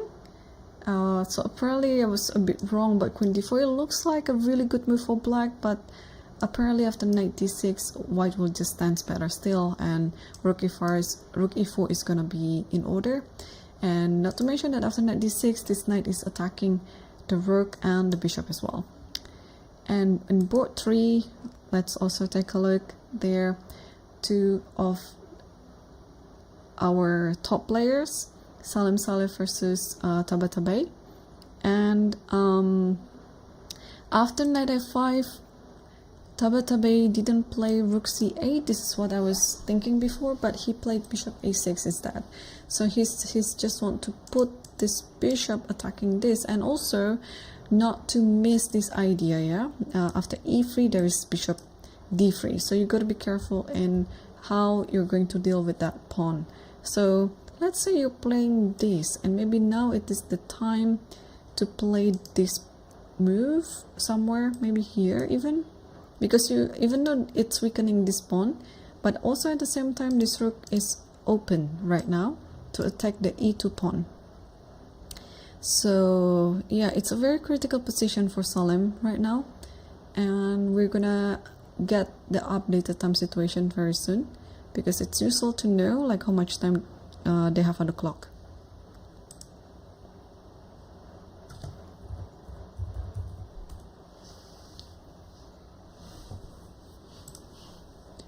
And on board 4 between Daniel Yuva versus Arjun Arigaisi, wow, Arjun played my move a6.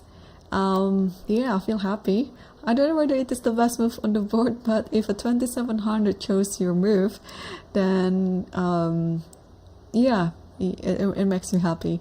So Yuva played rook g1 here, and b5, and after c5, b4. So yeah, Arjun is just wants to attack the position where it looks like the king on e1 is kind of weak anyway. So b4 is already played, and now, wow, okay, the time situation as well, Arjun is ahead. So it is a tough position. Initially, you want to close everything by playing a4, but if you play a4 here, then maybe b3 with the idea of knight b4, knight c2. But if you don't play a4, then this might happen, and then if the rook occupies the second rank, then it's gonna be quite dangerous for white.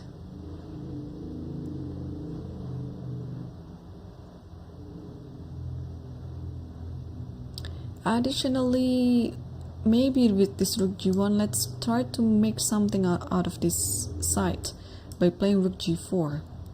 The idea is, if you take on this one, then maybe king goes to, can I play this? Or maybe I can just castle, with the idea of trapping the queen like this. If this one happens, then just stick with the queen, and rook h1 is there. So maybe rook g4, and now the queen has to move back. Okay, if you go here, then at least this repetition. If the queen moves back, then let's say e7 or d8, then you can also move back, and your idea is just to take on h5. Yeah, I don't know, this looks like very complicated, but I was just trying to find out the grandmaster draw line because at some point it might actually happen.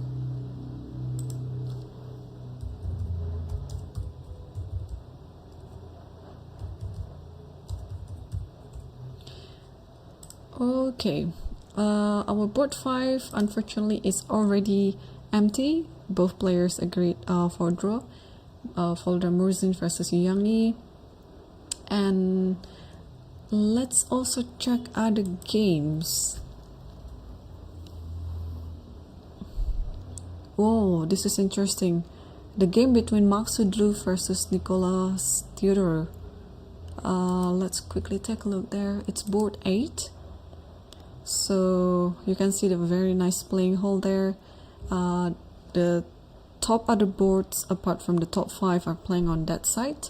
So the current position, you can just tell like how amazing it is. Let's evaluate. So Teodoro sacrificed a piece in order to get this position, and apparently it's a bad decision, because according to equal bar, white is better. Is it a sacrifice or did he blunder? Let's take a look from the start. So it was a King's Indian, takes and g4, queen e7 here, e5, takes and queen h4, king d2, bishop h6, and queen d3. Okay, so it was a sacrifice then, but this might be a bad call. Yeah, it looks like black is attacking, but after queen d3, maybe he was thinking to put some piece around f2, but the thing is, this rook and the bishop are quite underdeveloped. So, and does black have enough time to sort it out? Maybe he was thinking of putting the rook on d8. So take this one first, and after you take it, and then rook d8. But maybe in this position you will have such a strong center, you can put your knight on d5, and if this was taken, then takes this, and then you are kind of protected behind this barrier. Is this the move to go? Because I don't see what else. So take on c4. What else can you do in this position? Because if can you play queen e4 so that you don't have to sacrifice anything? Yeah, you might be. Okay, this is too complicated. Let's also check the e4 bar. Yeah, maybe just queen e4 so you don't have to sacrifice the piece back. Then if there's a check here, you can just step aside like this, and then your king is safe. So if bishop d7, now you have to play with some activity, and there is this move g5, and it forces you to simplify the position. Bishop takes g5, and then takes this, and you have well, this type of position is always favorable to play without the queens, because for the side who has like extra material, you don't really have to worry about all sort of checkmating ideas anymore. So in the long run, I think Parham will win this game. But yeah, a very interesting sacrifice, but unfortunately it's not gonna work.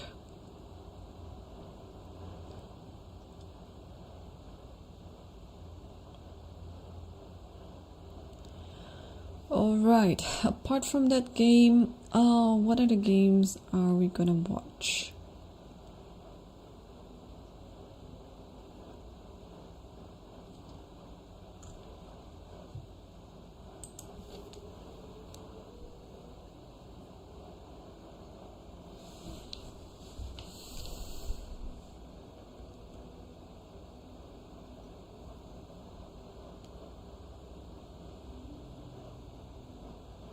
So maybe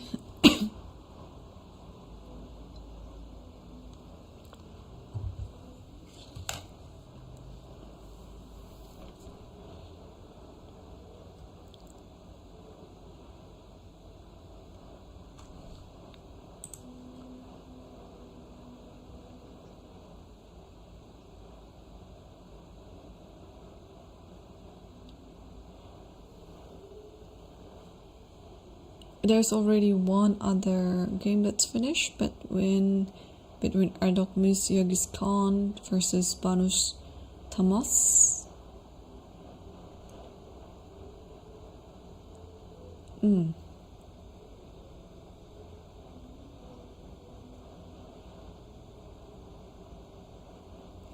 I want to switch us to the game between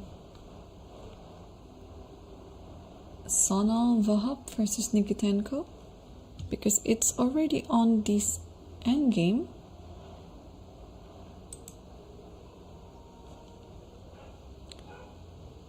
Let's see, it's on board 36.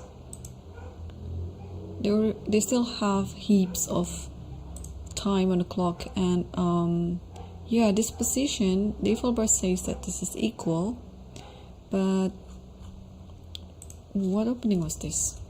I will just play it quickly. So I use French exchange, kind of.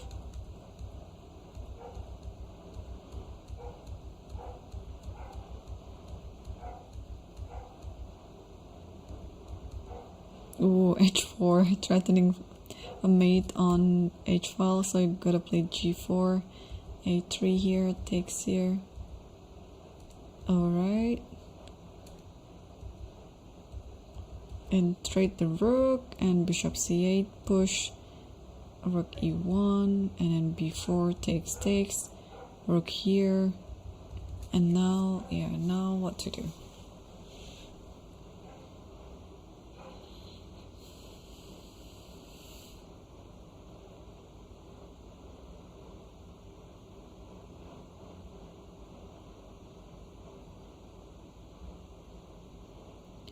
So, materially speaking, it's equal.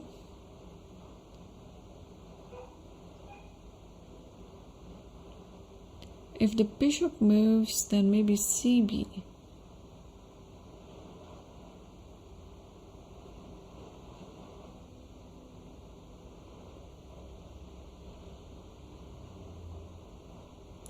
But this looks actually interesting to sacrifice. Just takes, and takes here. I think white should be fine. I mean, the pawns are quite dangerous there. Let's say you go here, push, knight here, but there's always this one. King here maybe. Yeah. So maybe in this position that just play rook here. And after here, this should be is better for white. This should be better for white. Alright, so maybe after rook c7 takes, just takes this one first and then move the bishop. Maybe like this. And yeah, it should be still equal, but there's some twist in this position. Okay. Let's move up again to board 1 between Sam Shankland versus Arafin. What do we have here? So the last move was rook fd1 and rook fc8 was played. And e4. Okay, so Sam just tried to simplify everything, and by doing so he has put his rook on the 7th rank. So this is, I think, a very practical solution to the position. And also, not only that he has a rook on 7th rank, the pawn will serve as a long-term weakness here. But as usual in this type of structure, the bishop is always better than the knight. So while white has something, black also has something to compensate it. Yeah, I'm not gonna be surprised if the game ends with a draw.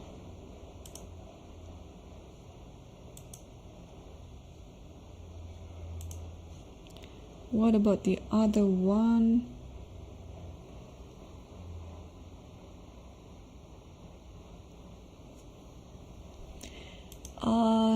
Hans is still thinking, or he's not? Okay, queen d2 is already played and he took on e5.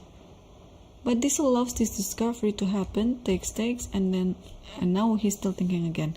Alright, so he allows this exchange sacrifice because the knight on e4 has proven to be very, very dangerous. Okay, queen d2 is coming to h6, knight goes to g5, and then trying to get a checkmate on h7. So he decided to just trade everything like that. And now, of course, technically speaking, that black is worse, but it's still not the end of the world yet, because this bishop on b7 is a very strong bishop. It can be like a very dangerous bishop toward the king, with the queen to c6 and attacking g2 with a checkmate. But of course, Daneshwar is a very strong grandmaster too. Yeah, he will try his best to create more advantage, especially now he's up in material. Alright, so after c5, what can we do about this? Maybe if queen goes to e3,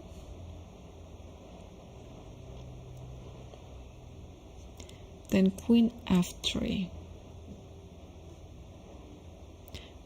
and queen c6 and f3, maybe just like that.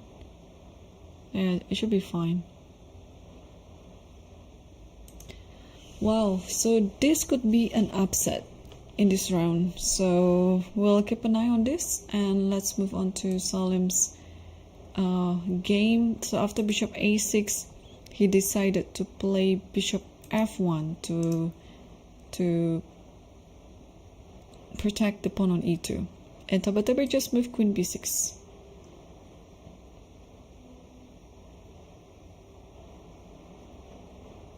So he's trying to prepare in case there's this idea, and now this bishop is again attacking the pawn on e2. So maybe you have to come with rook e1 like this.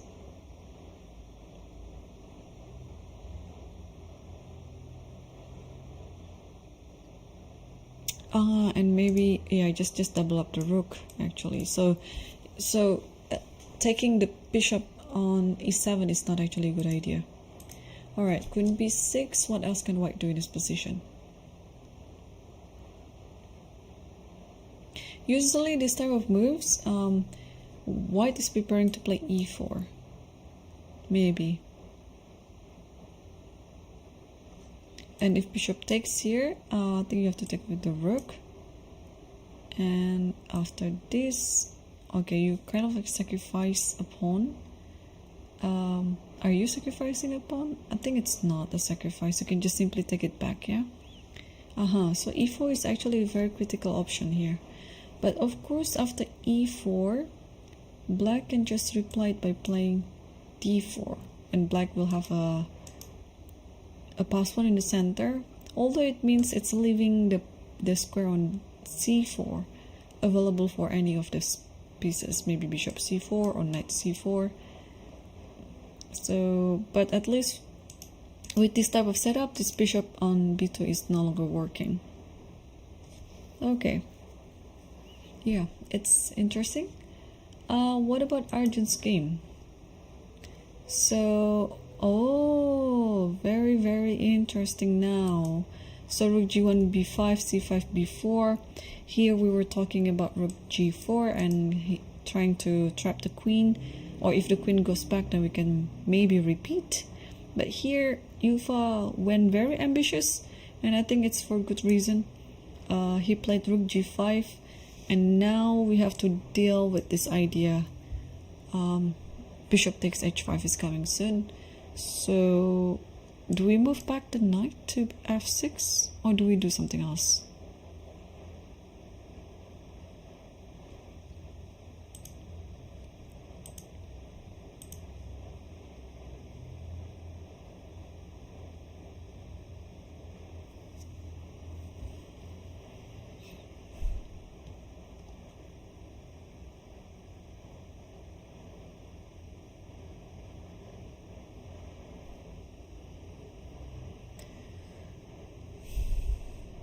Or is this a good inclusion to take on a3 first? Because if you take a3, okay, let's say bishop takes h5, then ab first. And now, yeah, I don't know. I'm not too sure how to evaluate this position. It might be fine for black, but it is a lot of risk. So let's say rook b1 and then gh. Maybe d5 here actually. Wow. Or even a move like knight g3 is also very dangerous. You just want to take here, or even take here and then here and then queen h7. Wow. Okay. All right. So maybe it's wise to just pull it back to f6. Is the queen trapped?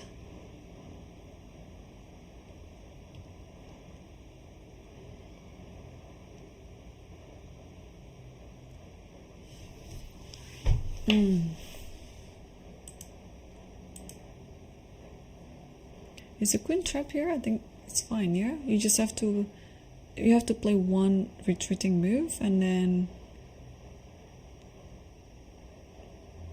I believe it's fine.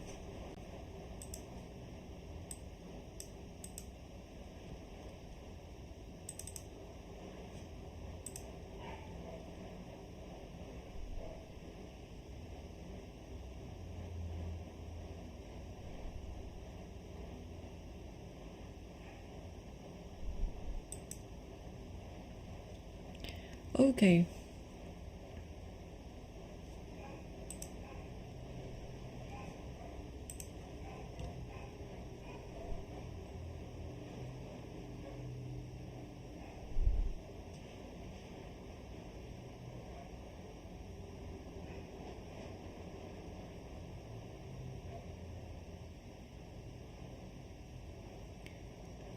Uh,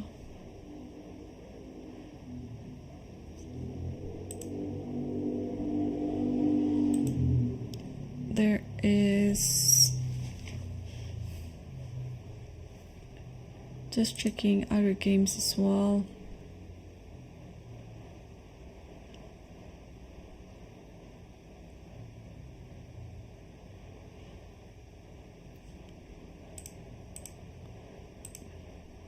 Oops, I kind of like closed that board. I'm so sorry.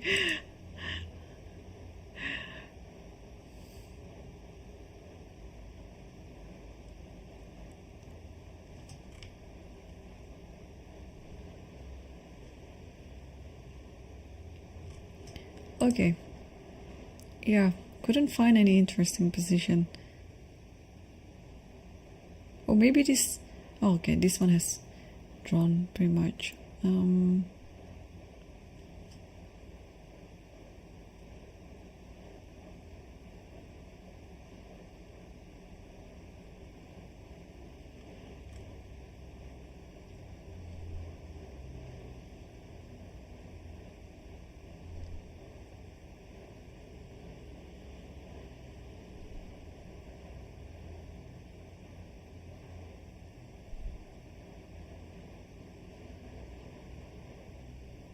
Oh, let's go back to Sanal Vahab versus Nikitenko Mikhail again, because I saw some funny line in that game. Sanal Vahab, it's 36. Alright, so we saw the position after rook c7, and here Sanal played rook f1. So in hindsight, it looks like the king will just move, right? It's an endgame, so you want to bring your king to the game as well. But in this position, maybe it's good to play bishop d7 now. And then after here, then rook f7 check. And after here, yeah, you take it with the rook, and I think this position is close to winning for white.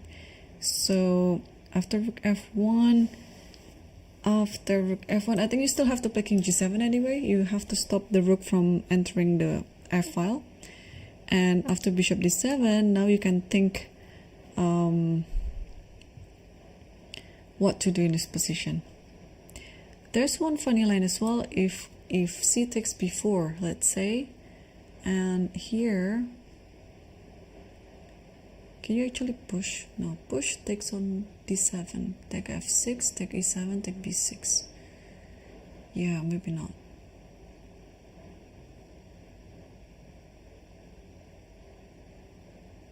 Yeah, but maybe in this position you can just play king b2 maybe. Alright, so rook f1 is still on the board, and we're waiting for black also to play, but I'm almost sure that king g7 will happen. What happened after rook takes c8? Rook takes here and then king here. This is also quite critical. And here you have to give a check, I guess, but after this... Oh, sorry. I cannot take my own pawn, right? Here, then maybe rook goes to the back rank. Yeah. Yeah. I think it's better to just keep everything on the board like this with king g7. And yeah, he did play it. King g7 is already on the board. This one is looking like it's pre-drawn.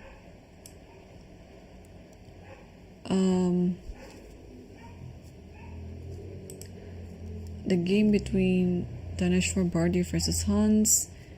So after c5, Daneshvar played queen e3, and Hans just immediately played king g7. So not trying to make any more concession. Yeah, it's still quite a work to win this one, because even though white has an exchange up, yeah, it's not that easy, because black is also has a few tricks, especially with this combination of minor pieces, bishop and knight, and one extra pawn on the queen side. So what to do in this position? If we just play a normal move, like I like to play rook e1, just because if anything like this happens, I can put my bishop on f1, so that I can attack freely with my major pieces, and let my minor piece be the defending, with pretty much be a defender. But Daneshvar might also do something else. Yeah, this idea of b4 is pretty nice, but again, there's always inclusion with queen c6, so you have to always be ready with that. So that's why I like rook e1 better, because it serves bishop f1 on the next move later.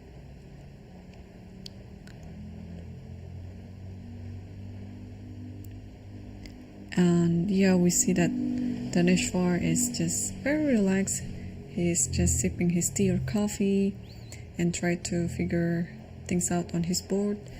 And meanwhile, let's take a look at Salim's game. And yeah, he played e4. So that was the idea then. After bishop f1, queen b6, yes, he didn't stop. He went for this right away with e4, because he had to try stabilizing the center. So I think e4 is very a good call. And bishop f1, rook takes f1, and now takes on e4. So this is exactly what we discussed before. It looks like knight can just simply take it back on e4. But of course you have to be ready with this type of move, takes, and bishop f6. Yeah, with this discovery, attacking the queen and also attacking this one.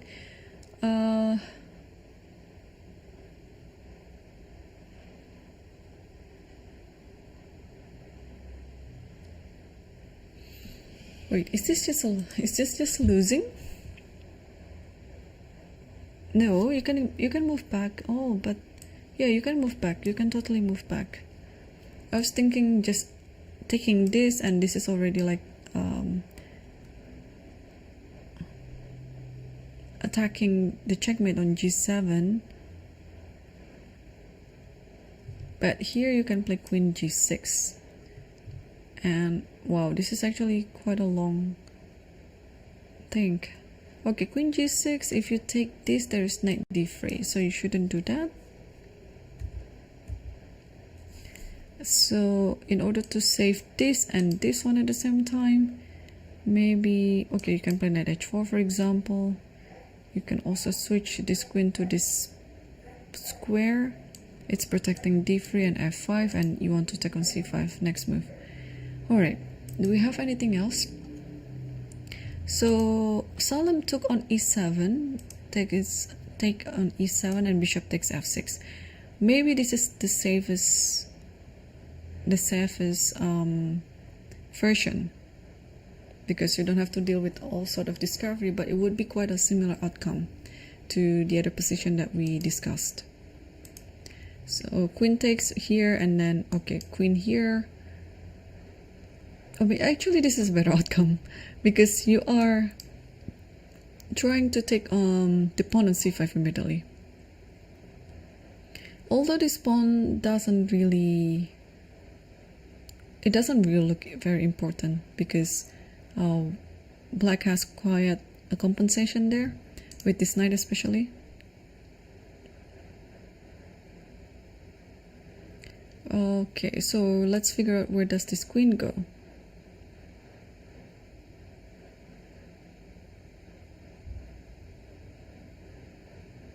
Yeah, it might be just drawn. I mean, it looks equalish. Do we want to trade the queen, or do we keep the queens on the board?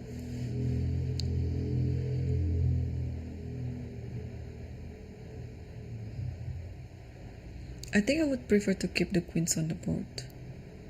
So I might just play queen f3. And after knight takes here, maybe I'll just play anything like rook e2 or rook e8, trying to get, more active pieces on the board. Yeah, white is up a pawn, but black's pieces are more active, so there should be some compensation to that.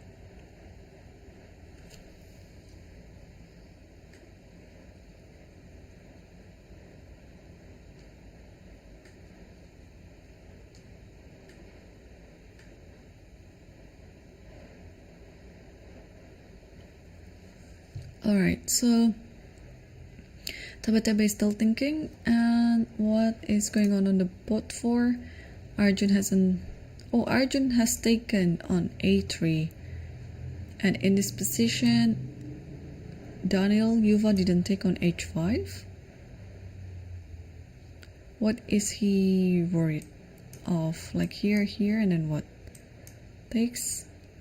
And I think this position is better. No, it's not better. Wow. And if after knight here, oh, just h6. Wow, this little move, I completely missed it. Wow, h6 is actually helping the position a lot now, because the rook has to take, and now the queen can just be here, and then it protects a very important square of g5. So that's why after ba3, and this is actually better for black now, ba3, and rook goes to b5. It's what computer suggested, because after this you don't have to take it back, you play h6 first. Again, I believe both Daniel Yuva and we missed this idea with h6.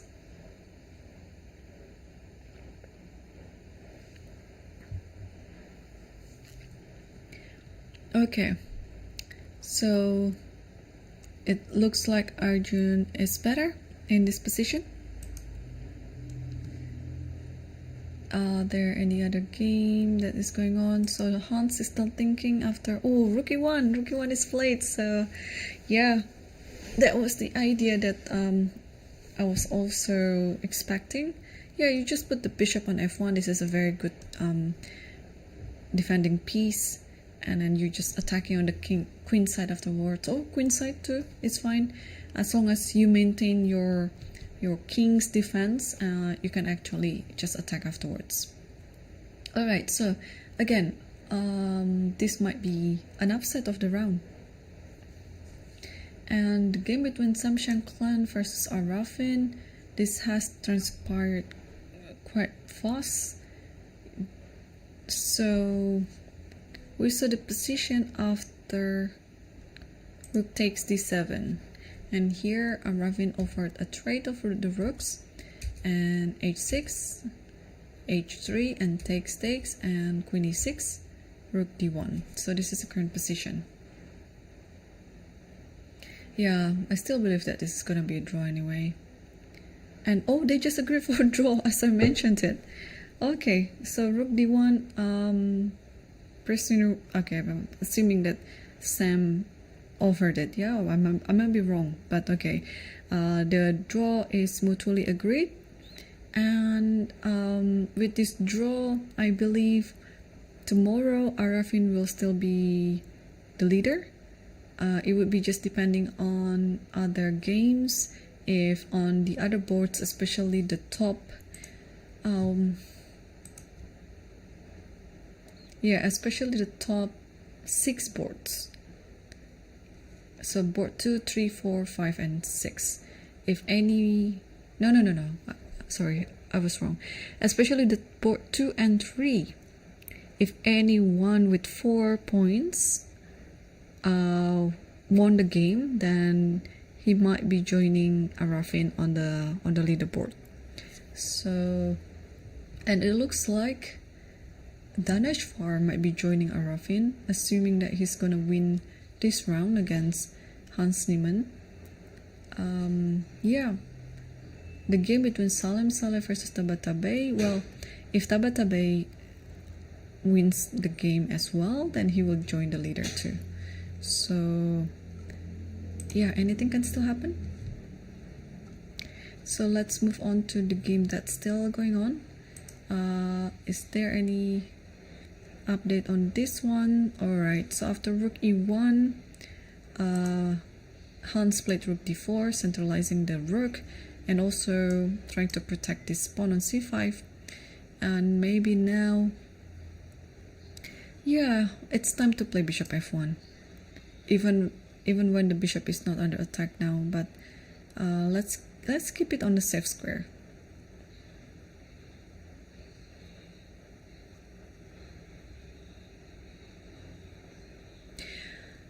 But at the same time, since it is not very urgent, there's also a move like rook e7.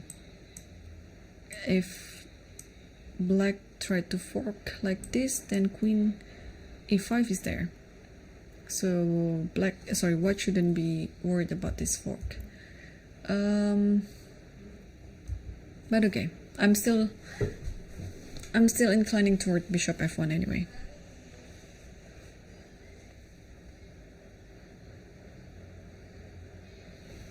Alright, so what of Salem Saleh versus Tabatabai? It's still knight e4. Tabatabai is still thinking. I have a feeling Tabatabai is actually pushing for a win, because even though he's gonna lose a pawn there on c5, but the position is quite rich of initiatives.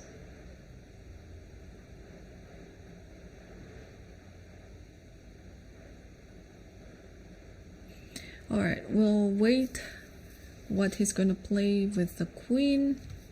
Ergaisi also still hasn't moved, I guess, after b8, 3b8, Here the computer suggested to play rook b5, followed by h6. After, yeah, rook b5, bishop h5 and h6. This is important move.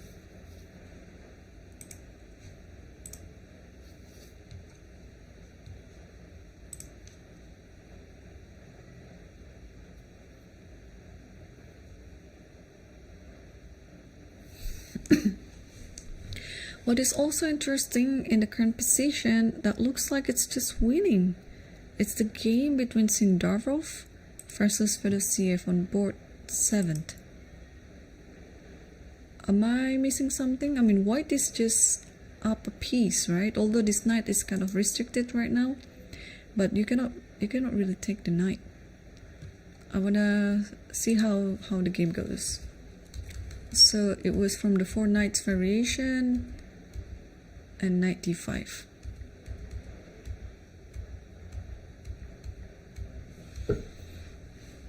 Wow, d6. Okay.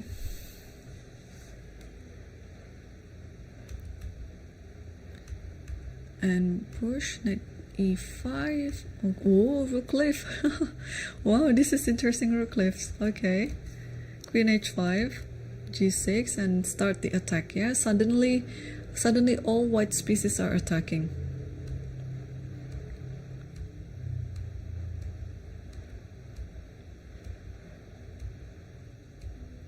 Oh, and you cannot move the knight because, okay, because of this bishop b2 ladder, d5 and bishop b2, and the king is kind of getting very, very weak, and it can only go here. So Fedosiev decided to just stop that diagonal and then sacrificing this knight. Bishop f4, rook f8, rook h3, and rook ac8 now, and trying to get some counterplay on the queen side. But is this enough? Because looks like it's just an extra piece for me. Okay, bishop can play here, but I think when this happens, Sindar would be happy to sacrifice another pawn so that the bishop might have this c1 b2 idea. What else? Or even bishop e3, bishop d4, because let's say, okay, but this is what to move first. Okay, queen g5 looks very natural, and let's say you took on b3, and here d5, and if you take with the queen, there is this check, and I think it's just gonna be almost losing for black, so you have to take it with the bishop. But taking with the bishop means you play bishop e3 with the idea of bishop d4. Although there is this one, but okay, maybe keep going like this. Yeah, I mean, in the long run, I think white will be winning the game. Alright, but Sindorf is still thinking. I don't have the time situation for this game.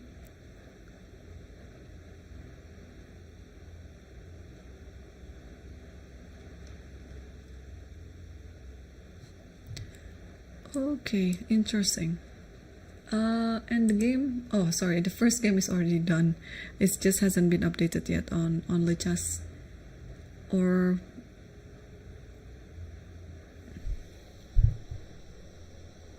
okay, the kings are on e4 and e5. And this one, Daneshvar versus Niemann. Yes, so bishop has moved already to f1 and queen d6 is on the board. So now, since everything is already under control, it is time for white to start attacking. But how?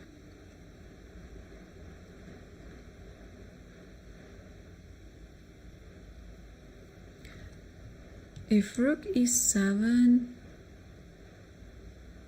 knight d5, queen d4, and forcing the trade.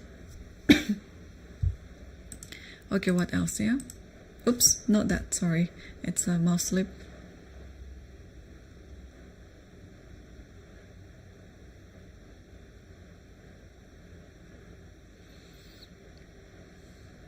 Okay, the idea is if you can trade one of the rooks with the other rook, then the position is gonna be simpler for white. But is there a way to trade the rook?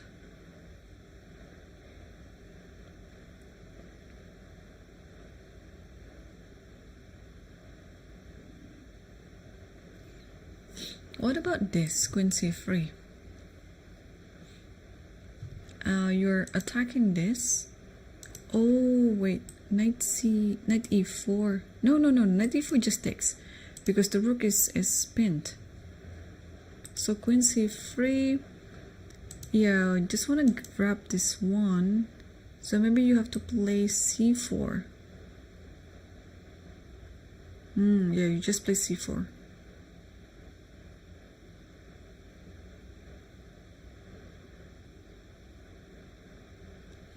But now after c4, then you can play rook e7. Bishop c6, let's say. Then what's next?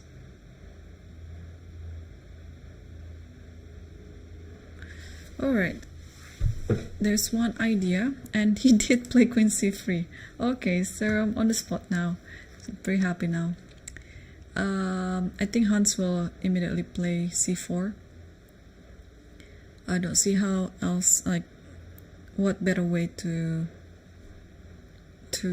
protect this c5 pawn. Hans still has more time on the clock compared to his opponent.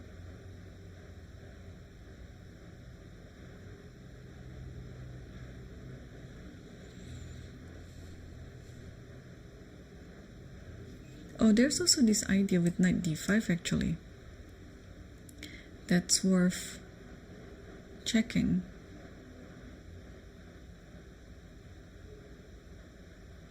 I guess after knight d5 now you can put the queen to g3 because there is no more attacking on that side of the board. And yeah, it's gonna be quite a battle here. Obviously Hans will not let it easy for Daneshvar to win the game, even though of course in this position Daneshvar is better. And what of Salem versus Tabatabai? Still hasn't moved yet. Wow, so Tabatabai is really calculating everything now, because the queen can literally move to many good squares here. It can move to f3, it can move just to g6, it can move to d4, centralizing the queen. Yeah, You can move to h6 if you want to. I don't know what's I'm trying to get out of that square there.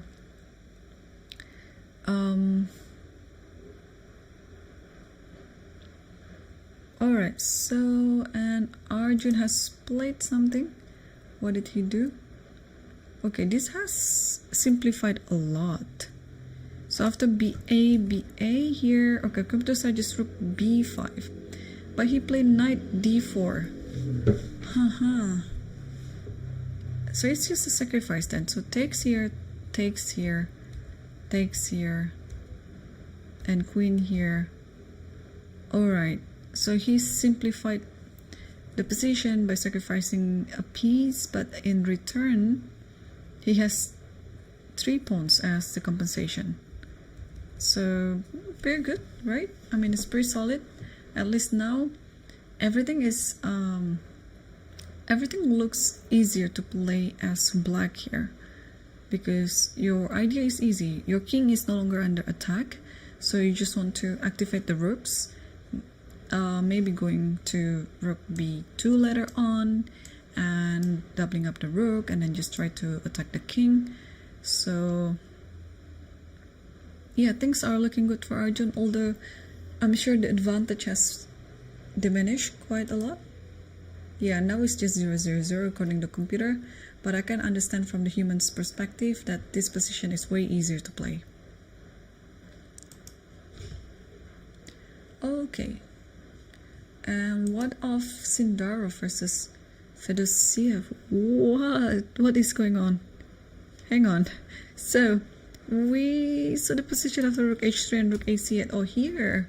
Yeah, remember here I was suggesting this move, right? It looks just good, but I realized that there's nothing that you wanna do with that move.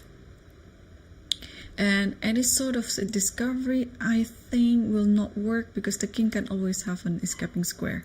So let's say the knight goes here with a check, and maybe just queen takes, check here, and then king goes like this. Although it looks very dangerous still, like after this, what's gonna happen? This is the threat, this is also the threat. I mean, this one is a threat, so rook f7 maybe. But maybe the king will just safely nestled in the center of the board like this, so it should be fine. But Sindarov played g4, which is, of course, it should be the best move here, because it's just threatening mate. Now black forced to take on g4, knight takes g4, and you cannot take this bishop because it's just gonna be, how many mate? Like check here. No, at the very least you have this check and takes this. So maybe you can actually include checking this one first here, and check this, and then take this. If I don't want to find anything else on the board, yeah, this should be enough to win. So that's why after g4 takes, you cannot take f4. Black has to play h5 to stop queen h7, and now bishop h6 check, king g8, and knight just go back to e3. So the knight was not too good on h6, but now after e3 it's almost just GG. It's the extra piece has proven to be quite a thick advantage in this position. And after knight e3, what do we do with this attack? Yeah,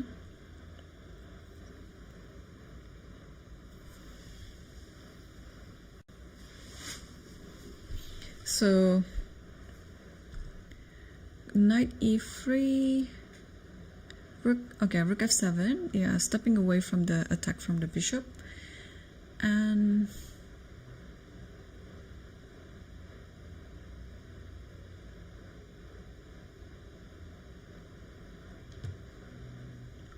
probably now it's time to play like rook here, attacking g6 pretty much.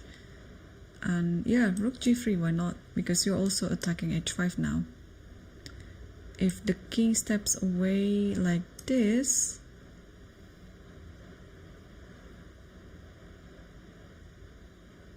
then okay, bishop here. Yeah, it should be fine. Alright.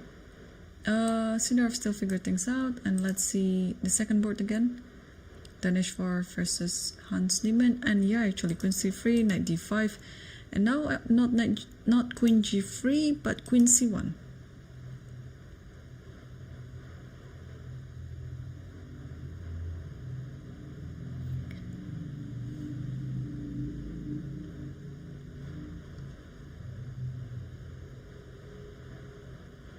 So what do we do after Knight F4? Oh no, Knight F4 just takes here, but there's always this idea with all these checks on H3. Alright, but I think you have to take with the queen to stop everything. And after this, it's fine. Black is fine. Sorry, white is fine. And Queen C1 is on the board. If you play C4 here, what is the idea of white?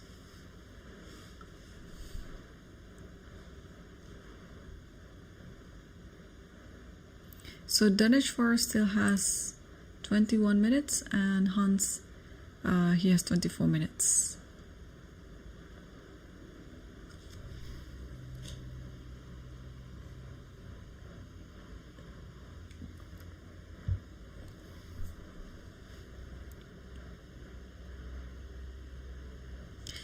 And is Tabatabe okay? Tabatabe has moved finally. I don't know how much time he has spent on this one, Queen G6, but he finally moved.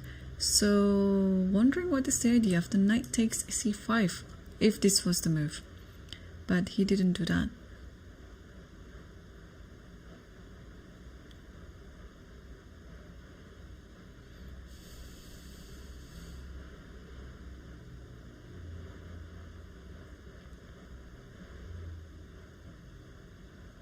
Oh, it could be you just want to take here, takes here, and then rook c8 and trying to attack this knight, because the knight is kind of trapped. It cannot go here, cannot go here, cannot go sorry, not that one, cannot go, or all these squares, yeah, cannot go here even. So you have to protect it by playing rook c1, but after playing rook c1 there's just rook c7, and then you can say goodbye to your knight. Very tricky, right? Who would have thought that you could actually attack without the queens, like in this position? So yeah, if you put the other rook to protect it, it wouldn't be change a lot, like just after this, and it's gonna, yeah, you're gonna grab this one for sure. Okay, so therefore after Queen G6, Salem didn't take on C5, but he tried to play rook c4, and now this is actually a threat.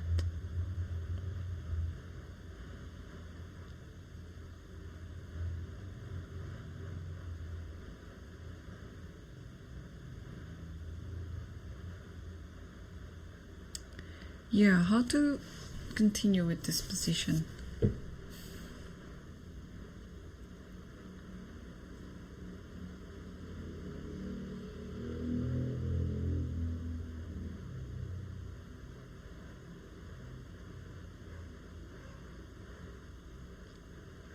Alright, so Tabatabe is still thinking.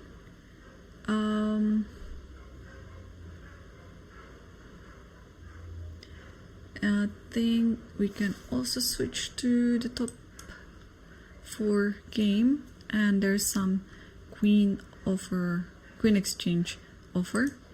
Here Queen c5, rook, king f1, then rook b2 as planned, bishop e2, and rook fb8. Yeah, so as I mentioned, that black's plan is pretty easy here, but white has to figure things out on what to do. So Queen c4, if you want to keep attacking, you keep the queens on the board, but you got to be careful on where to place the queen, because there might be some discovery with this knight. Like if you play here, there might be this one. So, but if you are running away with the queen, maybe Queen b6. Yeah, Queen b6 look good. It looks actually pretty good. Like Queen b6 here, why not? You're protecting everything.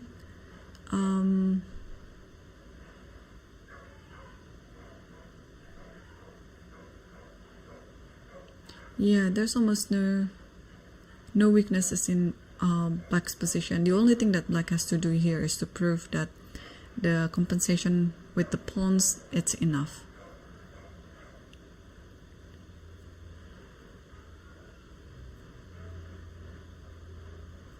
Alright.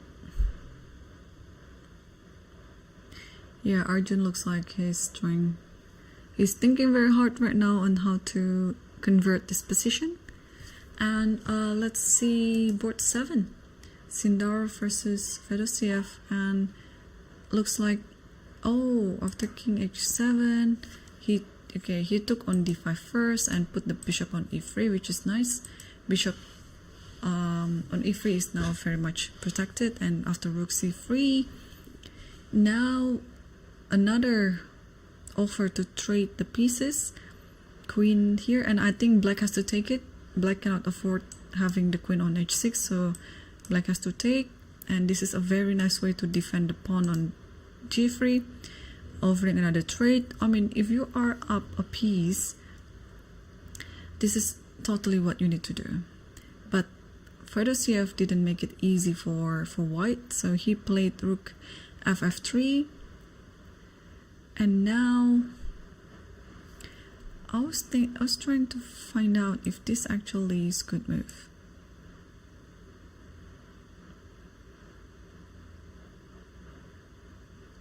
And then just get this pawn. Okay, let's say takes, and takes here. Check, you go here. So if it's not a check, if you go here and trying to get to this pawn, at least you have bishop e3 back again, and king g2 is going to be there. And yes, rook ff3, Sindarov played this counter play with rook a1, allowing rook takes b3, but also at the same time white is setting up an idea to take on a6.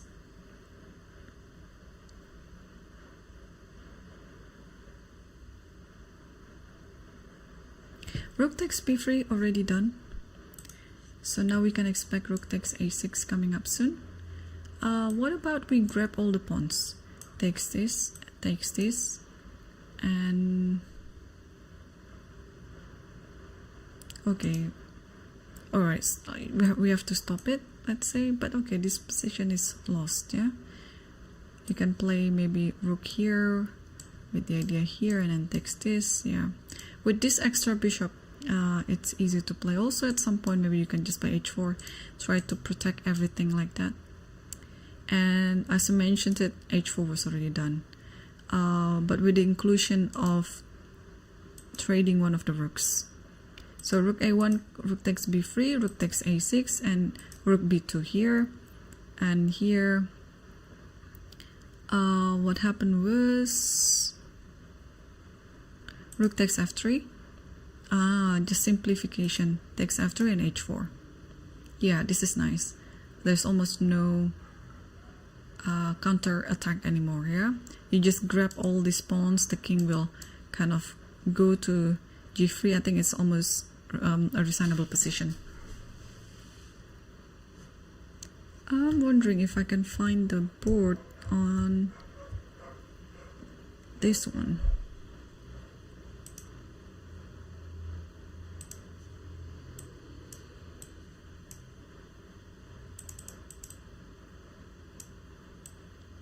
Alright, to the left, and since it is board 7, it should be somewhere all on the left side.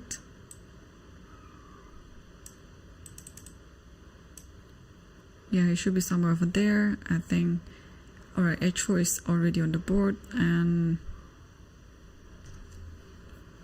I expect some resignation in this position because there's nothing else to play for black.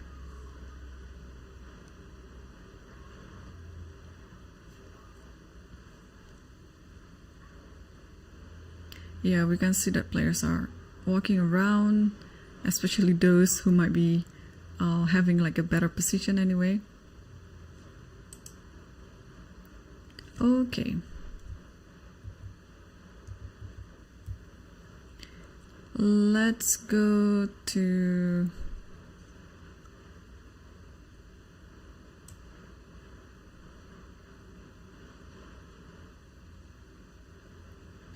Let's go to the top board and update ourselves on the game between Daneshwar versus Hans Niemann. B3 is already played. Yeah, things are going to move very slow in this game because you're not gonna, unless you're blundering something, then we can see the result very soon. But yeah, things are gonna go very slow for both sides. And what about board 3? So Tabatabai decided to kind of hold on to this pawn. What happened after this? Maybe you just takes the queen, and what's next?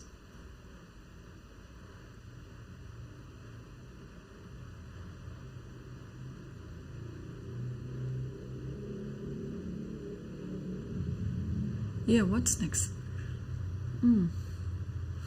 Or maybe, okay, takes knight. Knight takes c5.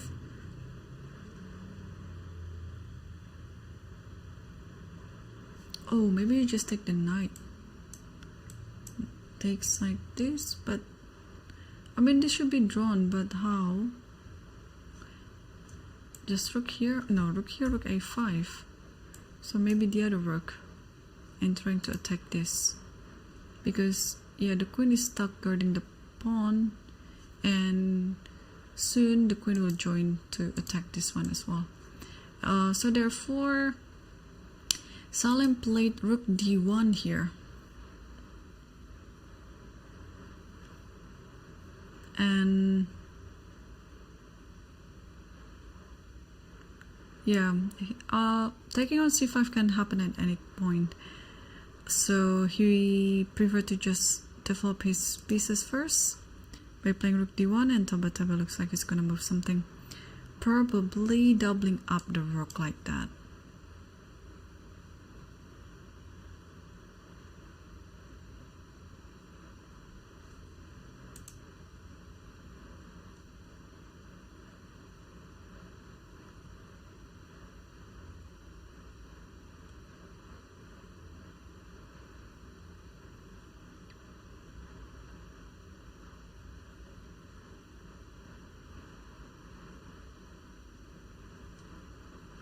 Oh, and he played rook e6. Okay. Rook e6. So now if takes, I'm still trying to understand this idea. After the pawn was taken, you allow this, and then what's next? I mean, okay, maybe just play this position. Yeah, it's this endgame is just drawn like without without so much on the board,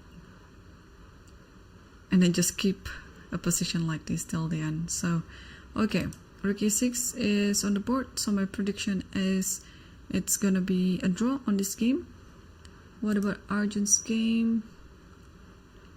Yeah, so after queen c4, yeah, he didn't grab the queen, so he played queen b6. This is a very good square for the queen.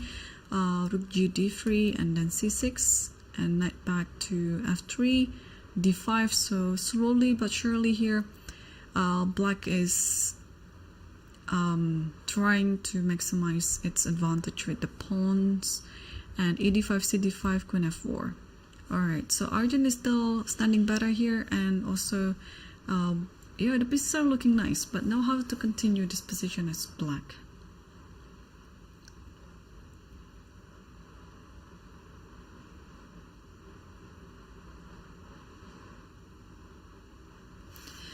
Maybe this little move right now is helpful to stop anything like knight g5 or something like that, and also to allow white to have like a window for the king to go in case of any attack in the back rank. But what else?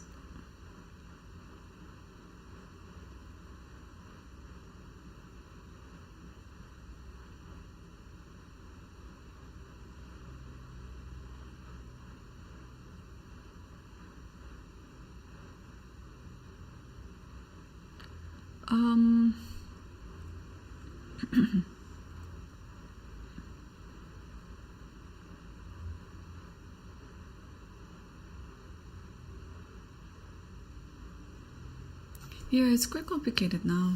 I mean, it's still not easy. You have to keep figure out what to do. Well, at the same time, actually, Sindar has finally won the game. So after h4, okay, black didn't really resign, but okay, the continuation is not that important because it's just a very easy win for Sindarov.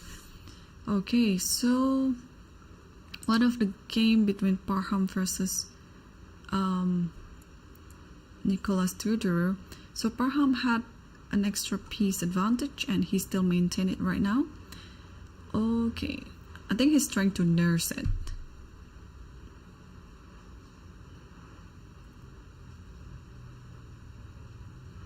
Gotta be careful here not to play bishop d4 because takes, and after this, actually, oh no, it's not good. Yeah, because after this there's just check here, and this one is lost. So how to stop? Maybe you cannot stop it, but maybe, oh, you can over trade. Maybe rook here. Yeah, something like this. And if you want to grab the e5 pawn, you have to take on d1. But okay, this position is lost. Yeah, you give a check here, and then another check, and you grab this one. If your opponent offers this, then maybe just losing like that because of this pawn. Okay, so yeah, he did it. So rook h d1 is already on the board, and this is how you save this e5 pawn. So if you don't want to trade the rook and play the rook elsewhere, maybe to b5. Okay, b5, actually there's this one as well. So if rook goes to a5 maybe, and now it's time to play bishop d4, and because this pawn is such an important pawn, you have to hold on to it as long as you can. Yeah, it's a very important pawn, so if you are going to lose it, you have to get some compensation out of it. Let it be like another simplification or also another pawn or things like that. So rook h d1 is already on the board. Yeah, this is a winning position for Parham. Alright, let's quickly move back to the top boards again. Things again moving slow in this position, one move after another. Gotta be careful not to blunder anything, because also if you see like all the black pieces are eyeing toward the the king side, the knight may be coming here, the rook is also centralized, and black has quite a majority of pawns in the queen side. So yeah, white has to be careful not to blunder anything. And the game between Salem Saleh versus Tabatabai, Salem managed to be better in this position. It's a very good decision not to take the c5 pawn too soon. So he did queen d3. It's also going to be quite a slow game, but I predict it's going to be also another draw. h6 is on the board. I think it's a very important pawn move as well. You want to get ready with all sort of the back rank, and well, now there was a threat with the queen here, but in that particular position, fortunately there's rook e8 still, so it's not really a checkmate yet. But yeah, this is a good prophylactic move. And now what happened after knight takes here? At least now when the queens are traded, the rook will protect the pawn from the side, which is a preferable position than protecting it from behind, which is going to be passive. So I think after h6, knight takes c5 is really quite a possibility.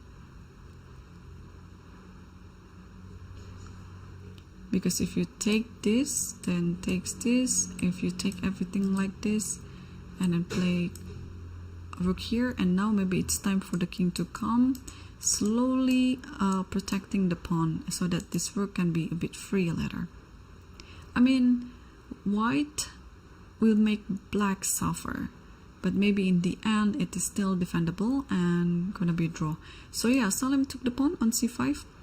So well, he's better, and he's gonna prove in the long run that he is going to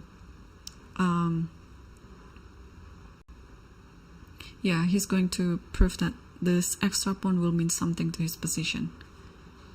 Meanwhile, in the game between Daniel Yuva versus Arjun, oh, h6. Guys, I'm really happy with how I performed tonight. Like, there are so many moves in the Arjun's game that I guessed correctly, even though it's such a little move like h6 too. So yeah, this type of move is very important, especially if you don't really have any specific or concrete ideas to be played on the board. You just have to play, you know, keep making these useful moves, useful little moves, and asking your opponent the question like, what are you gonna do after this? And then you can just play according to your opponent's plan. Okay, and are there still any games on the master section that almost finished maybe?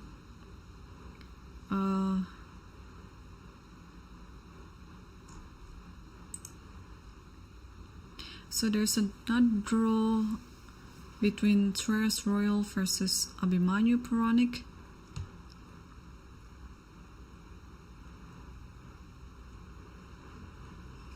Another draw between Sargassian Shant versus Edis Gurel. And also, oh no, still they are still playing. Okay, a draw between Golami Oremi Mahdi versus Idani Puya. And a draw between Jumabayev versus Erdos Victor.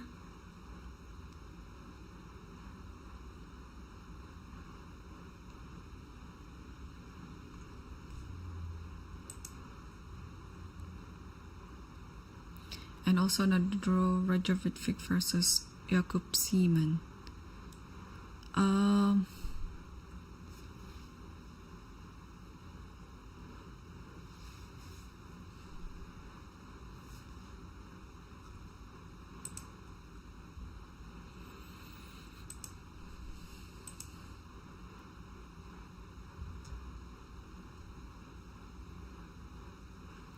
Oh, there's some trade in the game between Daneshvar Bardia versus Hans Niemann.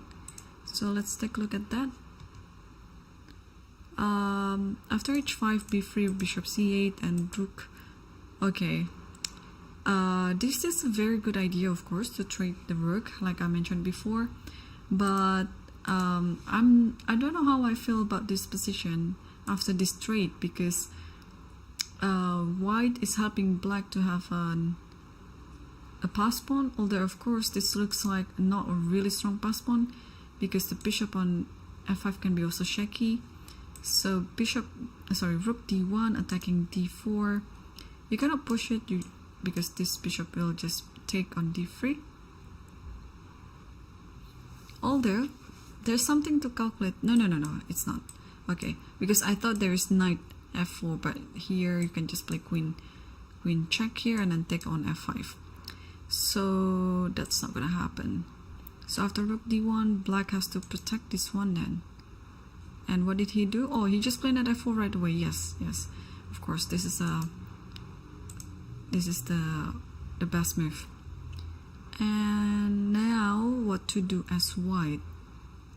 Because this is tempting to me to play queen b2. It's attacking the pawn on d4, and at the same time it's pinning the king, so it cannot move to d3. So maybe you have to move back with the bishop with the knight like this to e6, and maybe this position you kind of like force your opponent to trade the bishop. So maybe this is a good move. Yeah, it's forcing your opponent to simplify the position even more, and it's the way to go. Let's see if I can find a better move than that. So after knight f4, yeah, if you don't play queen b2, black might actually push pawn to d3.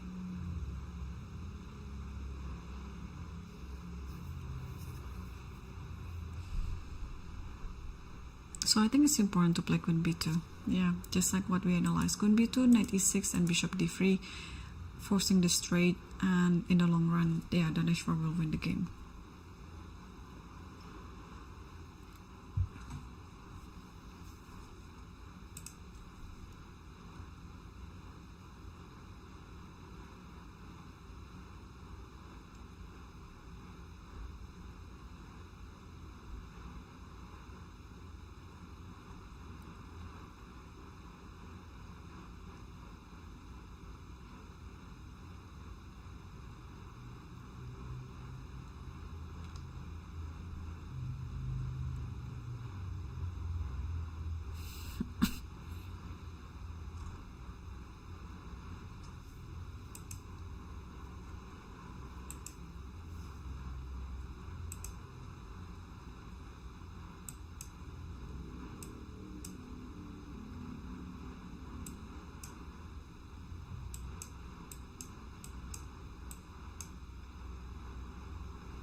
And I think we are approaching what I was discussing. Yeah, Daneshvar play queen b2, and knight a6 is on the board, and I think we're gonna see bishop d3 coming up soon. And after like bishop d3, you take on d3, rook takes d3. This type of position, you have to play very patient, because you're not going to win on the spot, of course, but at least by having this type of position, you kind of like making these two pieces stuck together, protecting d4. Oh, Daneshvar didn't play it. He played h4.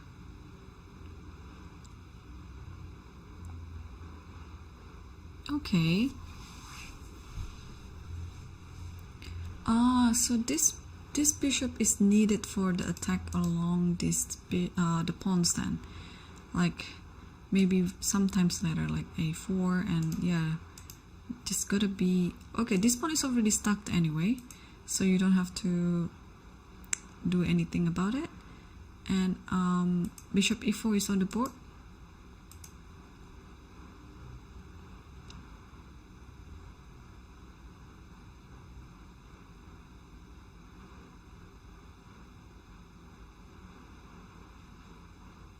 So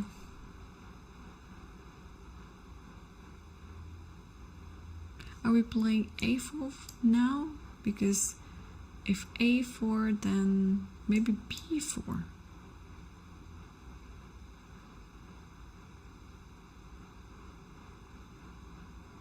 Oh, but having the bishop on e4, let's take a look. a4, b4, how are we feeling about this? Sacrifice. Takes and takes here. I think you are forced to take this because it is like kind of a discovery, and it's attacking this and maybe attacking this queen as well. And after this happens, just check, queen here, and maybe just here. And this pawn, I mean, this queen endgame with an extra pawn, how do we feel about it? Looks like, of course, white is still better, but is it a more preferable way to play this game, or keep the exchange up on the board? Because let's say queen goes here, and now maybe we can slowly push like this and then push it like this, right? I mean, it's a protected pass pawn, so, or we could play something like this as well, and might be getting this pawn at some point. So I think Daneshvar is considering it. This looks like a very concrete approach, but he is playing very patient, and he didn't do that. He played something else. I just see it on the live camera. I think it's bishop e2. Oh, queen d2, not bishop e2. Queen d2. Okay, now I understand his idea. Why he played h4. I was trying to I was so confused and trying to understand this. So his idea is he wants to play this followed by bishop h3, takes this, and then just grab this pawn. That's simple.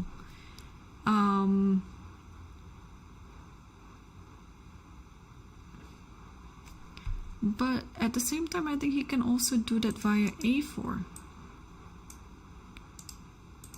Like, instead of queen d2, like a4, if b4, then bishop here, right?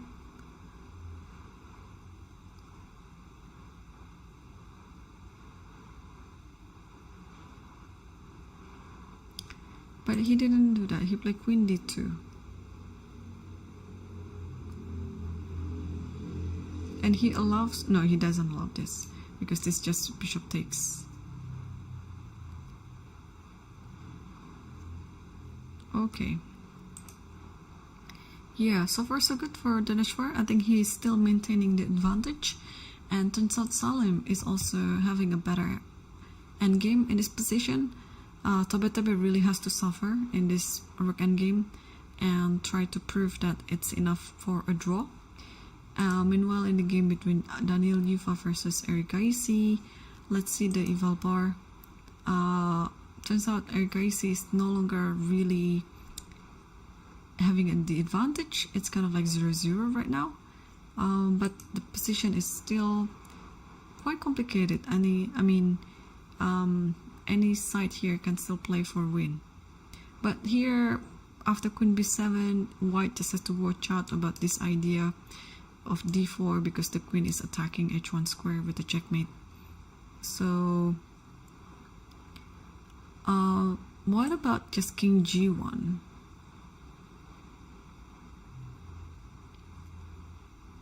I think this should be quite a simple reply to it. Just king g1, so now d4 is no longer working. You can just simply grab it because this one is not possible. Alright, so Daniel Yuva is still thinking.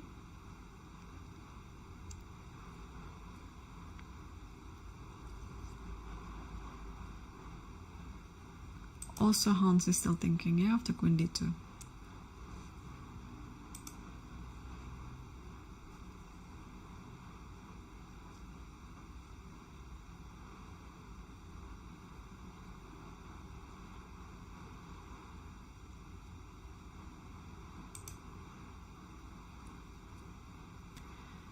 Okay, so if Daneshvar won this, then tomorrow he's gonna play Ravin.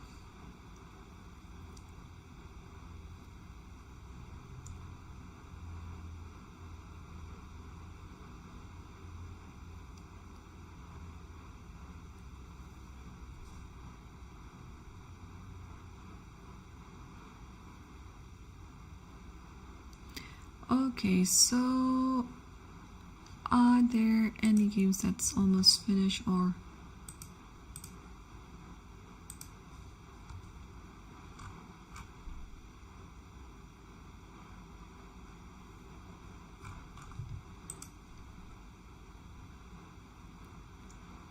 oh, there is one good attacking game right now by Rajabov versus Nestorov. I'll just put it on the board very soon. Here we go. So Rajabov just played e6. So what was the last move? Okay, so rook g5, bishop h6, and e6 now. And if bishop takes this one, I think you just take it with the queen. Wow, okay. I think this already technically winning for white here. Yeah, e6, such a good move. So what do we do in this position if we're black?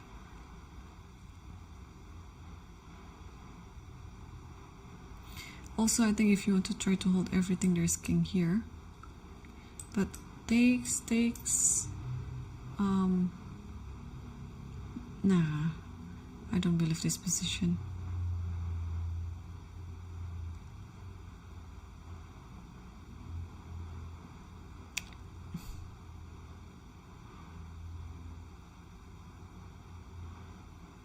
I was thinking of f5, but just it doesn't work. Maybe just takes.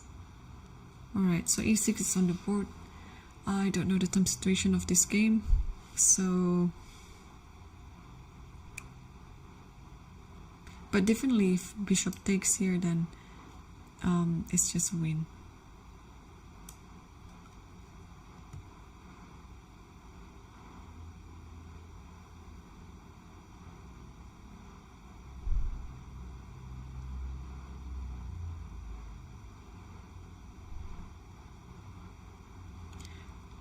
Okay.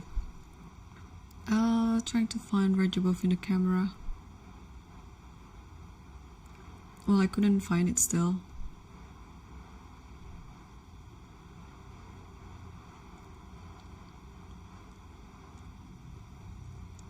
Alright, so let's move back to the Nishwar's game.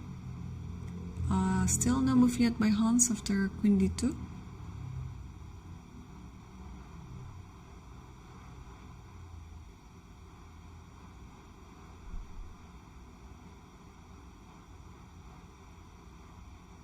Okay, and the game between Salem versus Tabatabai, it's also gonna be quite interesting later. This type of endgame is it's a very difficult endgame to keep defending it. Alright, rook c8 is on the board. So now what is the idea for white if white wants to play for a win? So the rook is already here, that is cutting the king to move over there. And but also at the same time, this rook c8, it wants to go to c5. If b6, then rook b5. So do we have a way of stopping it?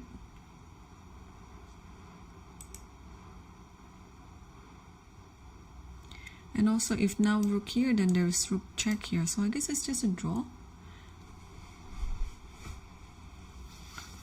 Or maybe king e4. If rook c5, then rook d5 like this. And if rook goes here,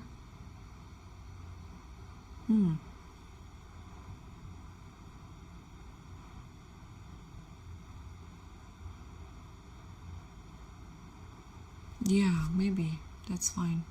What else then?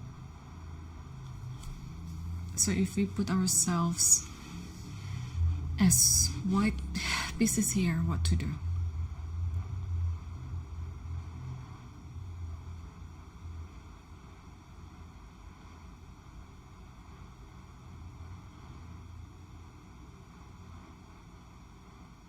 Oh, king e4. King a4 is still fine. But after rook c5, rook d5, after rook c3, don't stop, but play here maybe. Because after this, then b6, and the rook can hide on b5. Maybe this is the continuation. I think this is better for white, almost winning. Because you have to stop. And then insert this, and then yeah, this is a technically winning position. Okay. What else? You have king e4, rook c5, rook d5. You cannot trade the rook because this is a winning pawn endgame for white. So if you play rook c3, play b4. And we saw the position after ab, because after a4 it doesn't really help. It's still gonna be b6 followed by, well, depending on the position, of course. If a3, okay, if a3, of course, just b7. So that's it. I think that's the way to solve this position as white. Just play king e4. I believe the players don't really have much time on the clock.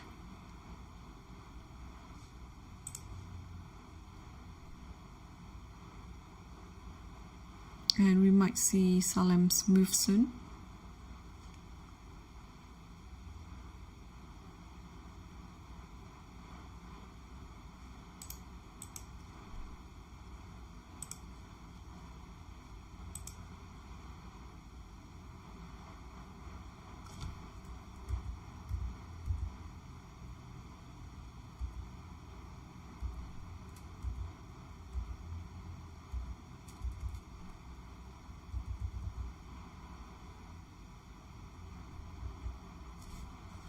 Okay. Oh, Salem did it. Salem did it. So he played king e4, rook c5, and rook d5, and rook c3. Now are we going to see b4? I think this is the best move. Let's check with the engine. King d4 is also possible. Oh, and now the advantage is increasing for Salem. Is b4 a move as well? It is okay. It is fine. This move is also winning. So I think it's an easier move than king d4, because king d4 you have to calculate every single thing about yeah, the king is already going here, but okay, both moves are winning. So rook c3 is on the board, and now Salem is spoiled with choices. He can play king d4, this is winning. b4 also wins. So which one is he gonna take?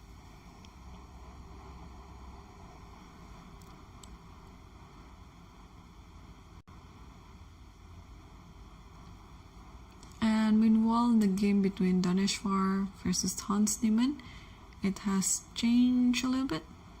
So after queen d2, Hans played bishop d7, bishop b7, and a4. So Daneshvar was preparing for that. Queen d8, ab, ab. And now you might actually wonder if this is possible. I'm wondering as well. So if takes, maybe this one, yeah, takes and then queen here. So just trying to find something out of this position to play. So ab, ab. So it's best not to lose this pawn like that. So what do we do in this position?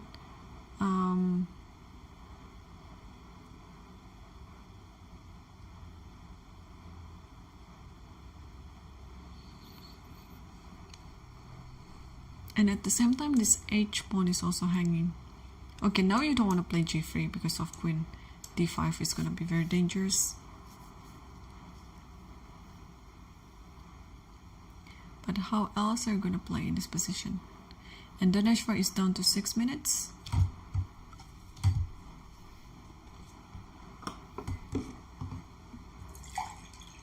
Let me have some water. He just split something. What is it?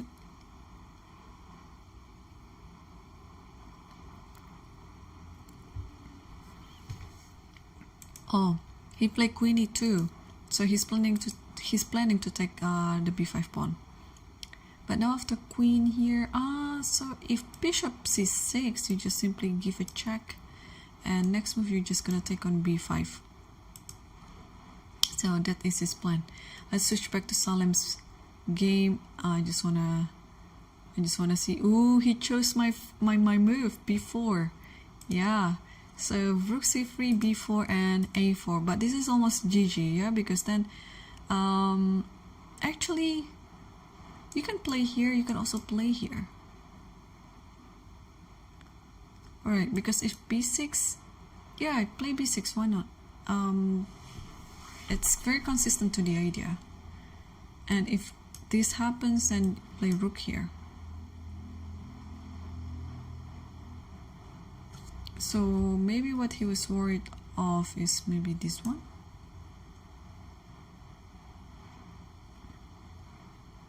And after this, then a3, and after this, like this. So so maybe after this, king has to go to d5, so that it's the king who is going to protect the pawn. And if a2, then rook here. Yeah, so it's kind of like the balance between the king and the rook on how to protect the pawn, and the other one is attacking the other pawn. Okay, what else then? If here, okay, of course b7, so you have to stop it. You have to play rook c8, or even, oh, maybe check here. Alright, so this is something that I missed before. But if check here, takes, and king d6,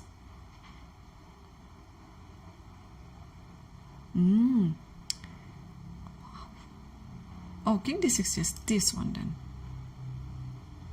And you are just on time. Is this winning? Yeah, this should be winning. Okay. If king d7, so that you can go from this side of the board, then maybe the same here. Let's say here, here. If you want to keep, it's gonna be on time. And then here takes, and here. Yeah, everything has to be calculated.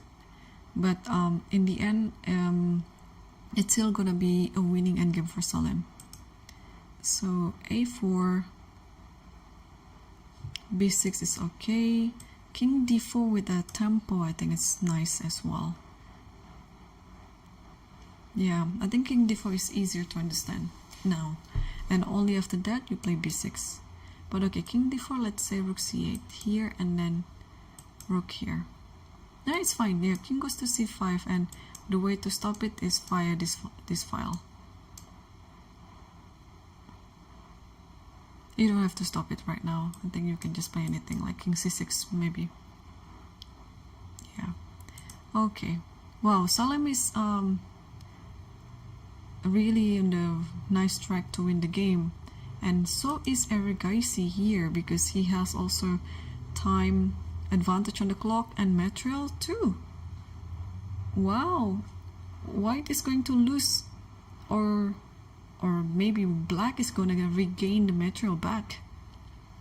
Resignable position? I think so. I'm also looking at the time situation. 20 seconds left on the clock for Daniel Yuva. He just moved something. What could it be?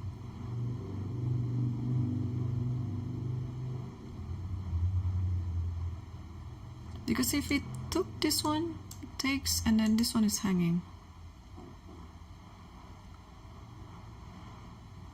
Okay.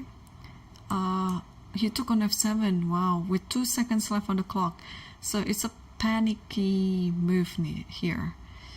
Now what to do in this position? Because if this one check, it looks like it's wait, check here, king goes here. It's not even a draw, it's just losing. Yeah, just take on d1. Okay, okay, rook takes d1 already happened, and white is not taking it. White play king g2.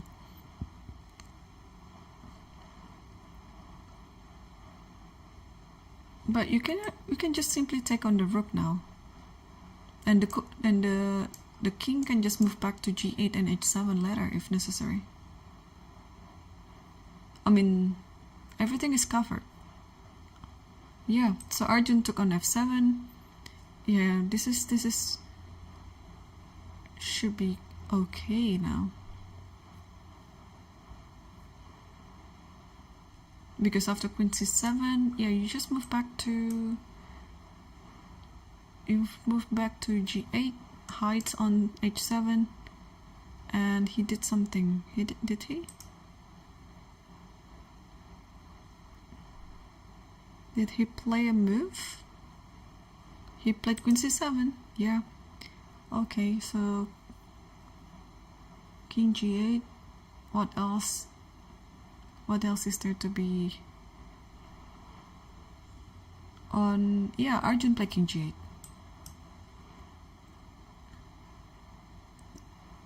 Yeah, white. I mean, black has everything. He has time advantage. He has also material advantage.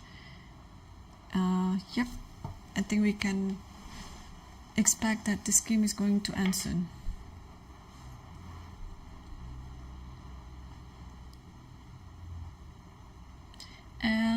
Arjun will be having how many points? He's now on 3.5, so he's gonna be 4.5. Yeah, and there's a resignation by Daniel Yuva, and yep, Arjun won the game. And let's move on to the two boards that are still playing. The game between Tabatabai versus Salem versus Tabatabai. Oh, yes, after f4, king d4, rook c1 and rook c5. Very nice. So if anything like this happens, check, this king might actually walk toward like this. So, okay, rook b4. I think you just play king c4 here. It's king c4. And after a3, I think you can give a check. Actually, hang on, can I play b6 here and then rook here, right? This is all concrete. Like if this one then takes, and then b7, you have no way to stop my pawn from promoting. Ooh, this is nice. King b1, rook b1, just play king c4. In the worst case scenario, after a3, if you didn't see this type of checks, you can actually play this and then play this. But this is gonna be quite a long way to win, so probably the best approach is just to play b6. And you cannot waste any tempo because rook a5 is coming.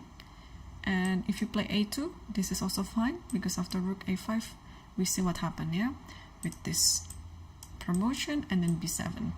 Are we going to see this on the board? I think so.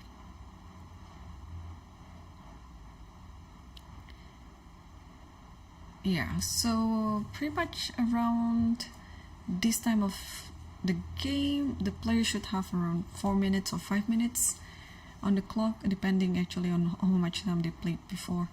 So apart from king c4, do we have another move? Or this actually nice. Check, and check here first, it's important, so that the king can go to c5 later. And after this, king here, rook a6. Check here, and then king c5. But again, the other variation is much nicer with king c4. But oh, he didn't do that. He did just this one. Rook c7, check. Oh, okay. I wonder if he sees all this calculation with b7 in the end, or maybe am I dreaming that king c4 is the best move? Let's check. King c4 is the best move. That's good. Oh, king c3 as well. Alright, but king c4. King c4, if a3, I think it's b6, right? Yes, b6. And if a2, just rook a5. That's it. If king d7, then you grab this pawn, of course. That's all. And if you didn't push the pawn and instead you play king here, then you play b7 first. Check here. The king has to go to b3, and this is pretty much just within the textbook, yeah? Here, and then just c6 and GG. But okay, rook c7 is, well, it's still good, but it's only 0.8 right now, or even 0.7. With king c4, Salem could have gotten an easier win. So king c7, rook c7, king d6, he has to give a check first. And after that he can go here so that the king can go to c5. And yes, he did give a check. Rook c6 is on the board. King d7 has to be played. And I think he will play it very fast now. Yeah, king d7. And now the thing is, if you now put the king around here or here, there's a check on c1. So you have to play rook a6, and this is what Salem did. And rook already took on b4, king c5. Yeah, this is still better, but now it's becoming a little bit harder. So maybe give a check first on a7.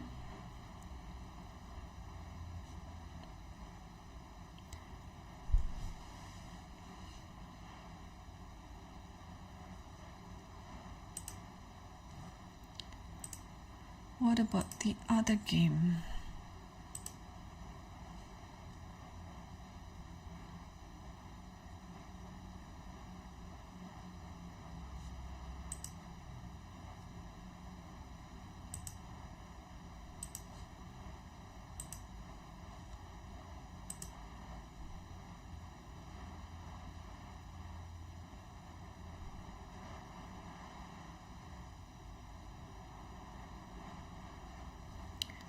Okay, so probably after rook b2, Salim is still thinking. Let's oh, the other game has already drawn.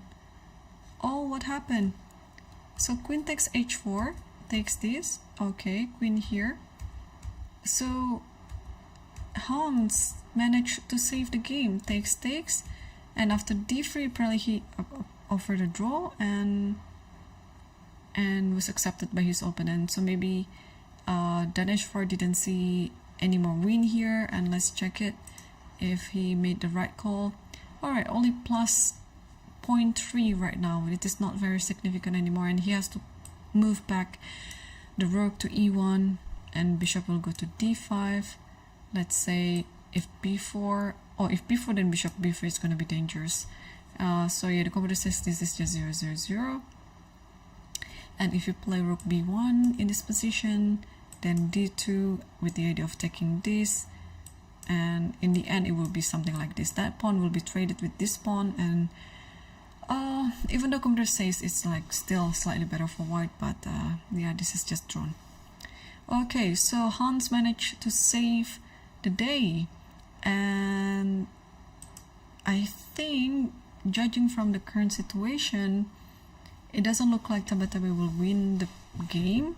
I think the best he can do is try to defend it to a draw, which means that tomorrow Arafin will still be a sole leader of the Masters section.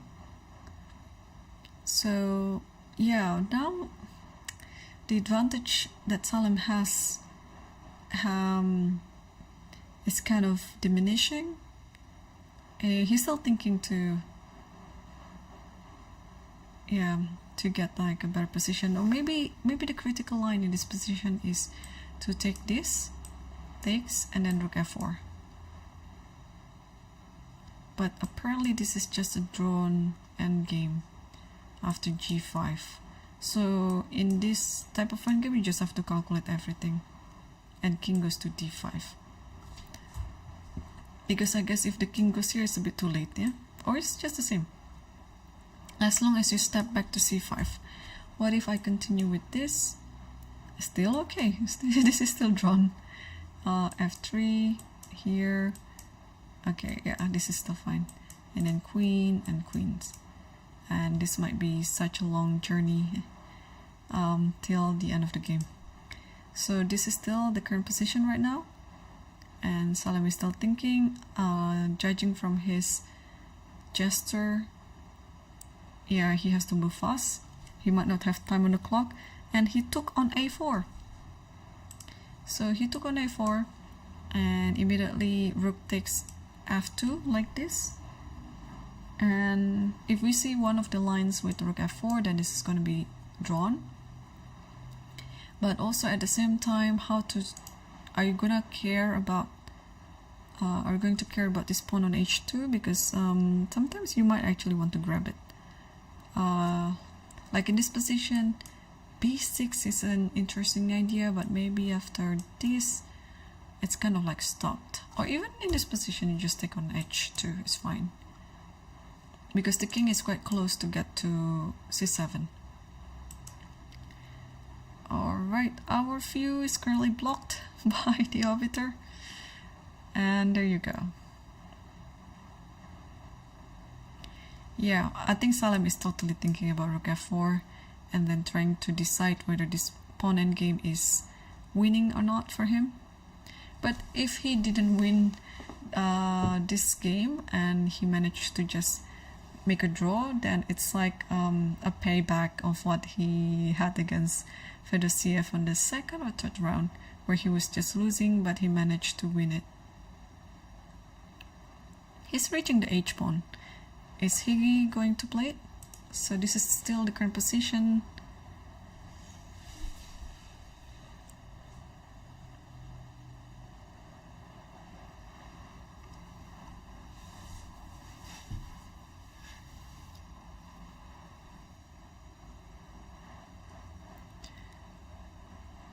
Yeah, so if he is going to play h4, let's put it on the board.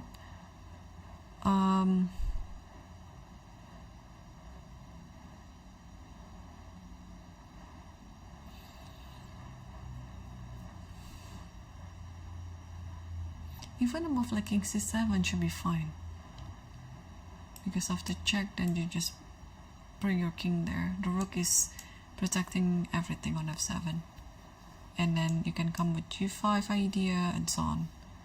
So Salam has just moved something. What did he do? Rook f4, I guess. Rook f4, he did it. But again, Tabatabai has to figure it out very quickly whether he could take this rook or not. The easiest way is of course to take it, but then it's gonna be a risk in the pawn endgame. But as we saw in the pawn endgame, it is still a draw. So the way to make it a draw is just to take, and g5. This is it.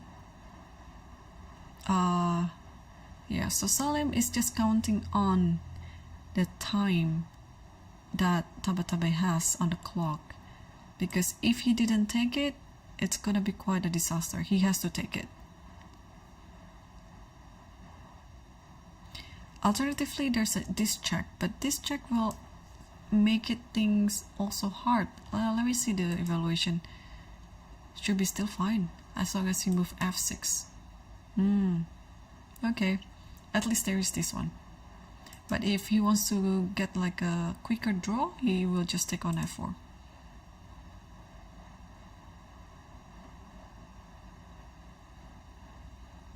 Yeah, wonder what he's gonna do now.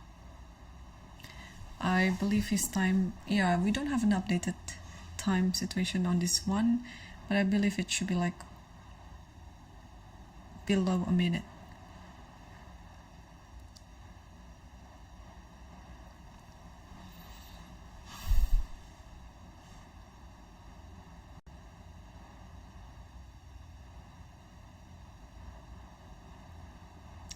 Okay, so still hasn't moved yet. Oh my gosh, it should be a very nerve-wracking situation right now for Tabatabai, especially because this is like the moment where he knows he can try to simplify everything, but there's also a risk to doing that. It's always easier when the rook is on the board, because with the pawn endgame you have to wait, what's happening? Oh, he gave a check. And king b6 is already there. And what did he do if he played king e6? Ooh. Let's check it again. Okay. Still okay. There's still like a big chance of making a draw here. Alright. Both players already starting to play faster now. h4. Salim played h4. Let's put the file bar again. It's still a draw. So g5. You just want to black will try to get a pass pawn on the king side, and then at some point black can just sacrifice the rook for the pawn on the queen side.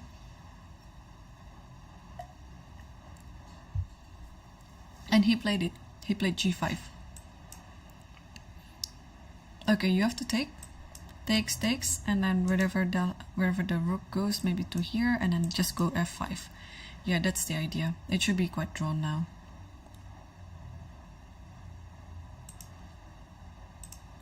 So this is still the position. Salim might be thinking of something else.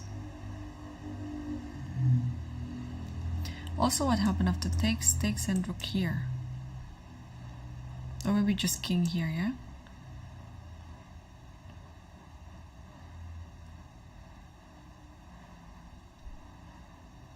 Okay, the position is still like this with g5 on the board.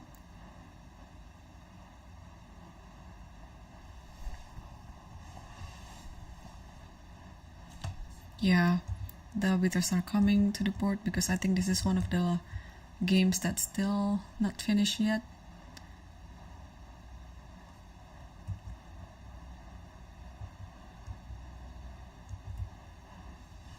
And he didn't take it, he just played rook, where is it? Rook b4 or rook a4?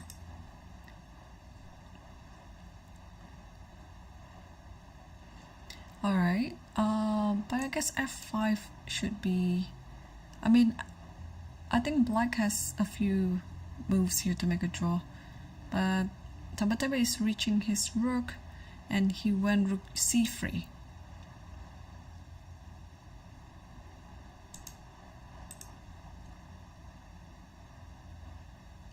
Okay, so he called it right away, yeah, so he can just grab some advantage on the king side and then sacrifice his rook if necessary later, because he will have enough pawns on the other side of the board as a compensation. And now Salim took on g5, and Tabatabai also took on g5.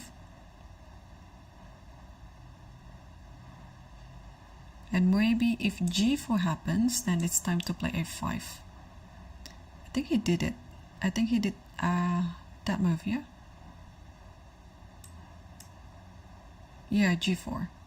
Okay, so f5 is gonna come very soon, because that's totally the idea of this position. You create some counter attack on the other side.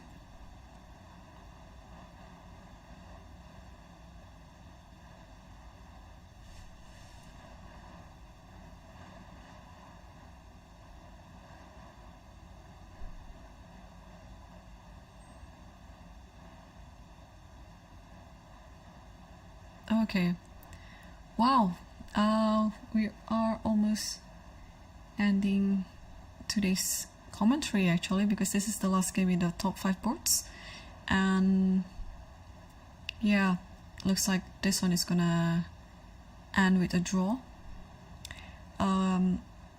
What happened? Oh, Salim took on f5. I think king will take this one for sure. And then whenever this pawn will try to promote, okay, Salim can try to play this one first, but then this will happen.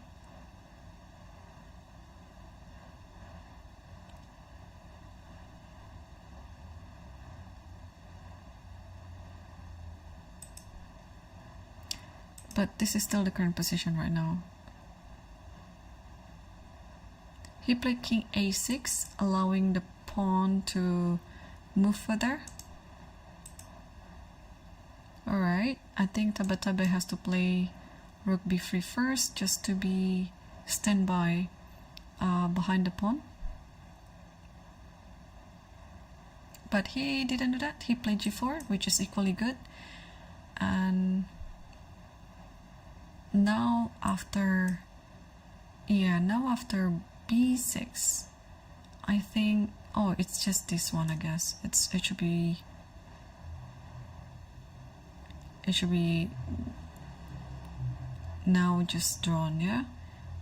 Because after this, then you can just take like this, and this is drawn. Yeah, you cannot stop. You cannot stop it. So okay, b6 is already on the board. I think we will see rook c6, because if this happens, then there might be some checks here, followed by rook b5. This might be still drawn, but requiring more calculation, because after this maybe this. Not sure though. There's this check, and after this, just this one back. So Tabatabai is still thinking where to move in this position. Also, why not g3? If this one happens, this check, king goes to e4, not to be on the checking square, and after rook here, then just takes everything here, queen and queen. That's it. So black has pretty much many options here. You can play g3, he can play rook b3, he can play rook c6, just which one that he's going to choose.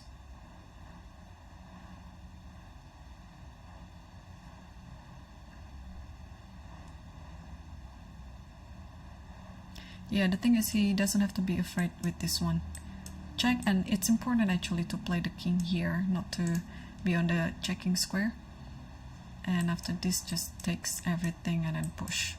And the pawns will be promoted at the same time.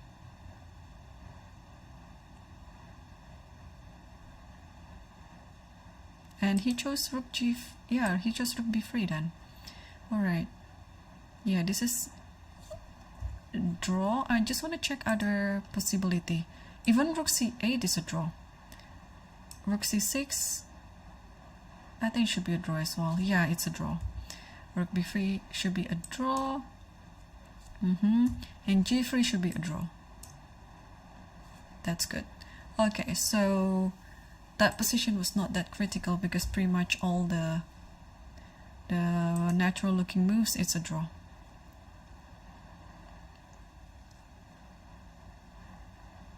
But there is just one little twist, and after this check, you just don't go to f4.